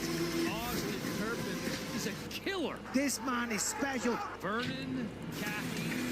Stick and fork in it. He is done. I would not want to take a shot from this man. He's a monster. Entertainment is guaranteed. Let's go. This is where it all goes down. History is being made once again. Great to have you with us tonight. It is UFC 302, Makhachev versus Poirier, live from Prudential Center here in Newark, New Jersey. We have a championship main event. We've had 15 title fights here in New Jersey, and in those 15 title fights, 6 times the belt has changed hands. Discover all the Garden State has to offer. Visit nj.org. All right, these middleweight rankings are brought to you by VeChain, the official blockchain of UFC. Sean Strickland, the top contender, Paulo Costa, number 7, and looking to take that very slot with a win here in New Jersey. So hard work, talent, and charisma have gotten Sean Strickland and Paulo Costa to the upper reaches of the UFC's middleweight division. And it is clear, crystal, whether this fight goes 5 rounds or 5 minutes, the fans are likely in for a treat. You know, fighting was something I needed in my life when I was younger. Everything I did required rules conforming. MMA was the only thing that I could do that didn't have any rules. I just show up, train, and fight. Sean Strickland is a badass. He just wants to do what he does best, and that is march forward and cause violence. I will fight who you put in front of me. Bring it. Fighting has given him a second chance at life. That's why he loves this. That's why he takes it so seriously. This feeling right here is what Sean Strickland lives for. When they called his number against Israel Adesanya, he broke through with the best performance of his career. The new middleweight champion of the world, Sean Strickland. Last fight, I fought Dricus. Big right from Strickland. I wasn't really getting hit till I got cut. And then even when I got cut, I could see how I was still better than him. Well, the forecast was for a war, and that is what they got. I thought I won. The world thought I won. Dana White, Joe Rogan said I won. Look at the guy's face at the press conference. Like he got hit by a truck. Now I'm fighting Costa, and it's gonna be a good fight. But make no mistake, when you're in the top 10, you're only 1 punch away from being number 1. So I'm gonna put him out.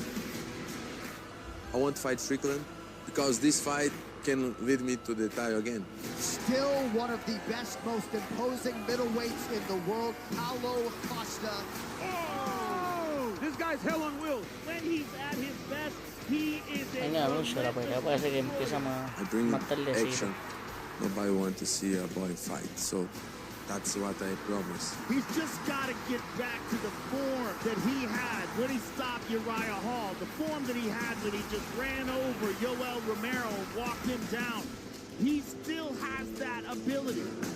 I will not be there just to try to win by a little. No, I will try finish.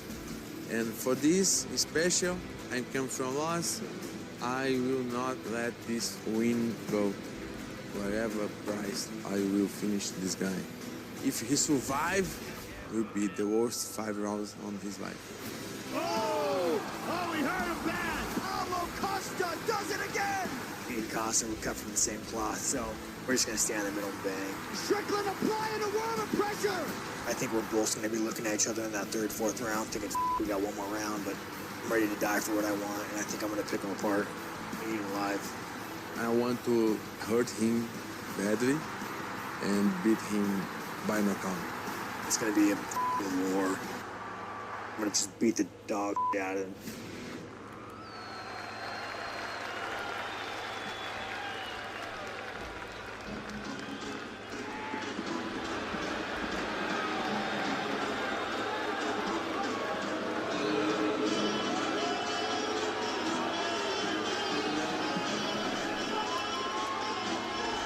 Joe, here's the former world title challenger, Paulo Costa, making just his 10th UFC appearance in a UFC career that dates to 2015. 2017. That year he fought 3 times.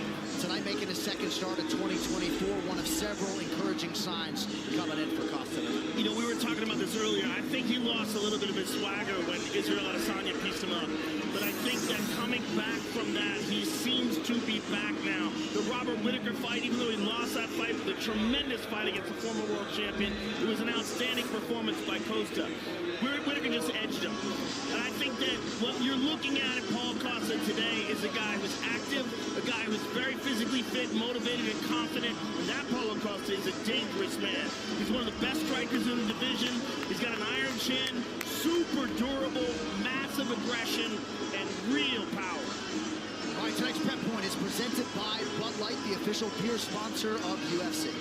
You know, talking to Paulo Costa's coaches, it was never more apparent that he will move to the beat of his own drum. They said sometimes they'll schedule practice for 12 noon. Paulo shows up at 10 p.m. Yeah. They said that he'll stretch for an hour. They said he'll do a little bit of yoga. By the time they start working, it's like 1 o'clock in the morning. Then Paulo will do 1.5 hours of boxing, 1.5 hours of jiu-jitsu. Next thing you know, it's 4 o'clock in the morning. Yeah. Paulo Costa's still training. They said when you get him there, he is a beast in the gym. You have to be waiting and ready to be there when he's ready to work them. But when he's there, one of the hardest workers in the world. This guy has it, man. He has something special about him because the way he walked down Yoel Romero, that was crazy. Because we all knew how scary Yoel Romero was. Guys that fought Romero said he felt like steel. Costa walked through him like he was made of cotton. It was unbelievable to watch. This kid has a turn potential to still fight on top of the division. Mala. Paulo Costa, about 4 years removed from his first title fight, looking to resume his ascent here tonight against the #1 contender.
The other day, and I had to ask him, I go, Sean, are you happy?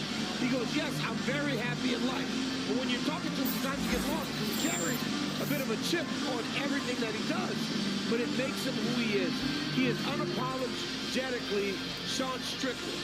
And because of that, people love him. They don't feel like they're getting lied to when you see Sean Strickland. Paulo Costa loves him, right? These guys have a lot of mutual respect. Fight Odds brought to you by DraftKings Sportsbook. The crown is yours. Sean Strickland minus 260 betting favorite. Costa comes back at plus 210. Ladies and gentlemen, co-main event is upon us. Tail the tape brought to you by VeChain, the official blockchain of UFC. Sean Strickland and Paulo Costa born 54 days apart. Back in 1991, they were both 6'1". Both came in right at the championship limit, 185 pounds, 4 inches in reach for the former world champion, Sean Strickland. All right, now for the intros, back to Buff. Ladies and gentlemen, this is the co-main event of the evening. Presented by New Amsterdam Vodka, 5-time distilled and 3-time filtered. New Amsterdam is in your corner with award-winning vodka. And now, this fight is 5 rounds in the UFC middleweight division. division. Introducing first, fighting out of the blue corner, a striker holding a professional record, 14 wins, 3 losses. He stands 6 feet 1 inch tall, weighing in at 185 pounds. Fighting out of Cartagena, Minas Gerais, Brazil, presenting the number 7 ranked UFC middleweight contender in the world, Paulo the Eraser.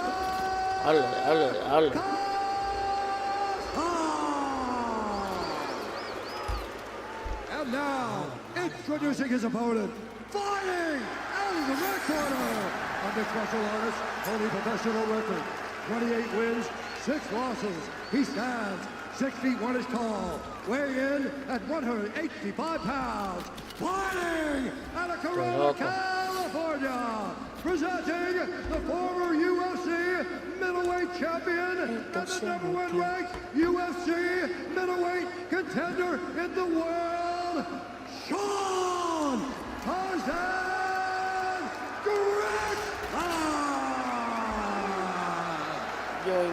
Strickland. Our referee in charge, Jason Herzog. Jason Herzog will handle the co-main event. We don't always have 5-round schedule for non-title fights, but that is our reality for this co-headliner tonight. Are you ready?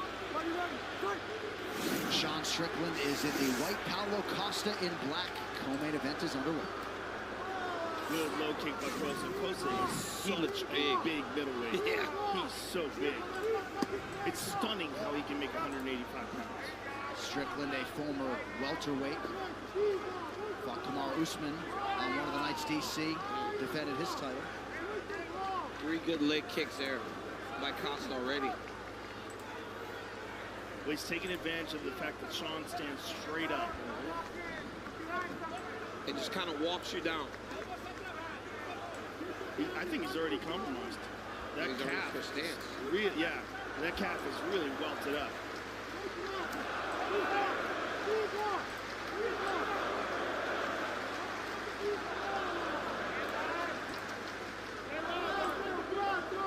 And that's the thing about Strickland. That pace will stay that pace the entirety of the fight.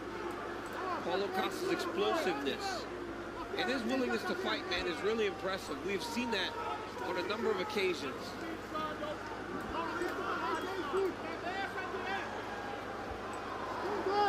It does seem like a couple of perfectly placed leg kicks have compromised the mobility of Strickland early. Unquestionably. I mean, you very rarely see him open up in the beginning of the fight southpaw, but he's doing that after the few of those kicks to that left leg. He's got a real good front kick to the body. He uses that to kind of interrupt the momentum of fights and just switch up. The Costa corner feels like the kicks are paying dividends. Stay on them. Don't go away from the game plan that they've built for this fight. Sean's all front kicks, which is really rare. He's trying to get himself in range. Yeah, I mean, he just uses that to disrupt rhythm. He did a fantastic job with that with Adesanya. That front kick, especially off the left leg. And you see that eye level of Costa, it's body leg. Strickland. You check that out. Yep. Yeah, but it is red. It's real red. I mean, there were hard kicks right off the bat. And Sean constantly lifting those legs, very aware that it might be a problem. Costa's doing a good job of targeting the body. There it is again. Yep, throwing a lot to the body early in this fight. You just get constant pressure from Strickland. Strickland has also realized some success to the body early. Seemed to raise the leg there to try to check. Remember the Magomedov fight. Magomedov came at him with everything in that first round. And Sean just kept doing this, just walking forward. He ate a lot of leg kicks in that round as well. He just puts constant pressure on you. And if you're not accustomed to backing up, Sean will whoop your endurance. And that's the thing, right? We don't see Paulo Costa go back much. No. When he was at his best, when he was beating Yoel Romero, It was constantly going forward, just really bullying people.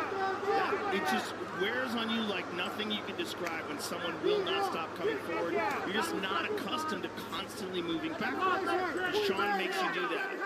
And he's so good at wilting guys and making guys fatigue quicker than they think they're going to. He just never gives you a break. Yeah. Well, Costa's got to stand his ground at some point. It takes too much effort to be bouncing around and moving like that circle. At some point, you got to just stand your ground. Strickland's vision defensively, one of his greatest assets. You see his eyes fixed. See, Strickland is using much less energy. If you people watching at home, when Paulo is forced to move back like that constantly, that is just not something you want to do. It's so much easier to move forward. I do. So, right-handed Strickland. I wish that Strickland would do a better job of kind of cutting them off, though. Right now, he's following Costa. That's why they're making those big circles around the octagon. If Strickland would take a slight step off to the right, he would shut that exit window that Costa's using to circle his back to the center of the octagon. But when you think about the fact that this is a 5-round fight, this pressure that Strickland's putting on it, Strickland's not tired at all. Look at him. And this is exactly the Adesanya fight. He can go 5 hard rounds like this. And that kicking to the stomach is also going to drain the gas tank. It makes your hands start to drop. You're seeing Paulo with his mouth open now. And you see him constantly back up, which you never see from Paulo Costa. Big round for Sean Strickland. Corner camp watch about prime hydration, the official sports drink of UFC with only 25 calories, 0 added sugar, BCAAs, and electrolytes, now available at Walmart. You see, he's sitting with him. Listen, all our straight shots are gonna work right now, okay? Look, hit him, and first on the body to find your distance, and then hit him in the head. Okay, listen, look, the leg is ready. Look, he's changing the base all the time. Breathe. Give him a little bounce, go watch him. No stool for Sean Strickland. Right. He wants to keep that pressure on. 1-0 pra gente. He doesn't even want to stop in between rounds. Look at him, chomping at the bit.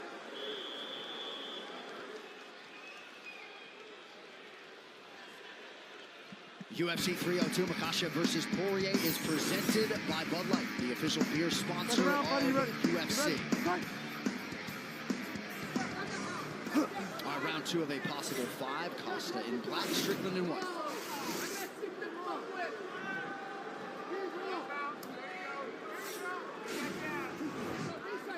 Those front kicks to the gut over and over again. They will drain you. He's checking those low kicks now. Oh, there's a good one. It's just constant toes to the breadbasket. Yep. Dean Thomas, what do you have? You know, the one thing that I noticed about Costa is his Como que están pendejeando mucho ya. Normally what that means is a head kick is coming. So do not be surprised if he keeps going low and then eventually you see a head kick. Well, you see him doing everything to try to set something up top. His jab goes to the body. His right hand el aire prendido uno suda. I don't think that Costa fought a bad first round. I just think that it looks bad that he's constantly backing up.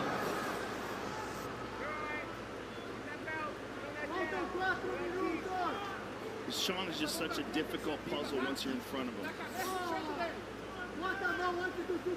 I think that led up. That was a hard one. That was Sean didn't like that one. Didn't like that one at all. Now Costa standing his ground. Joe, look at that. Yes, because he realizes. Look at all the redness on his belly, though, from those little bruises. Yeah, all over his stomach. Another swiping leg kick from Costa. Those leg kicks are hurting Sean. Ooh, he ate another one there.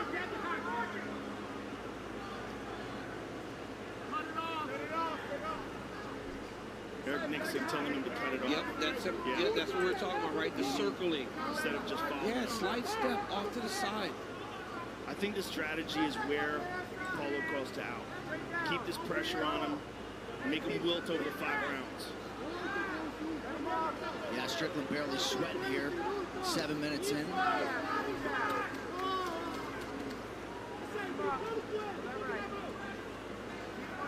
Nice jab and a right hand by Strickland.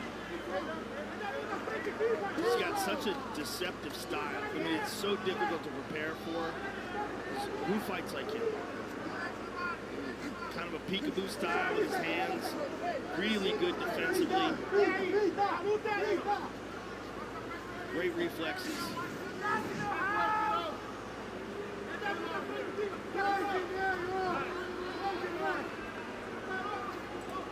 Costa a bit out of range with that sequence. Good.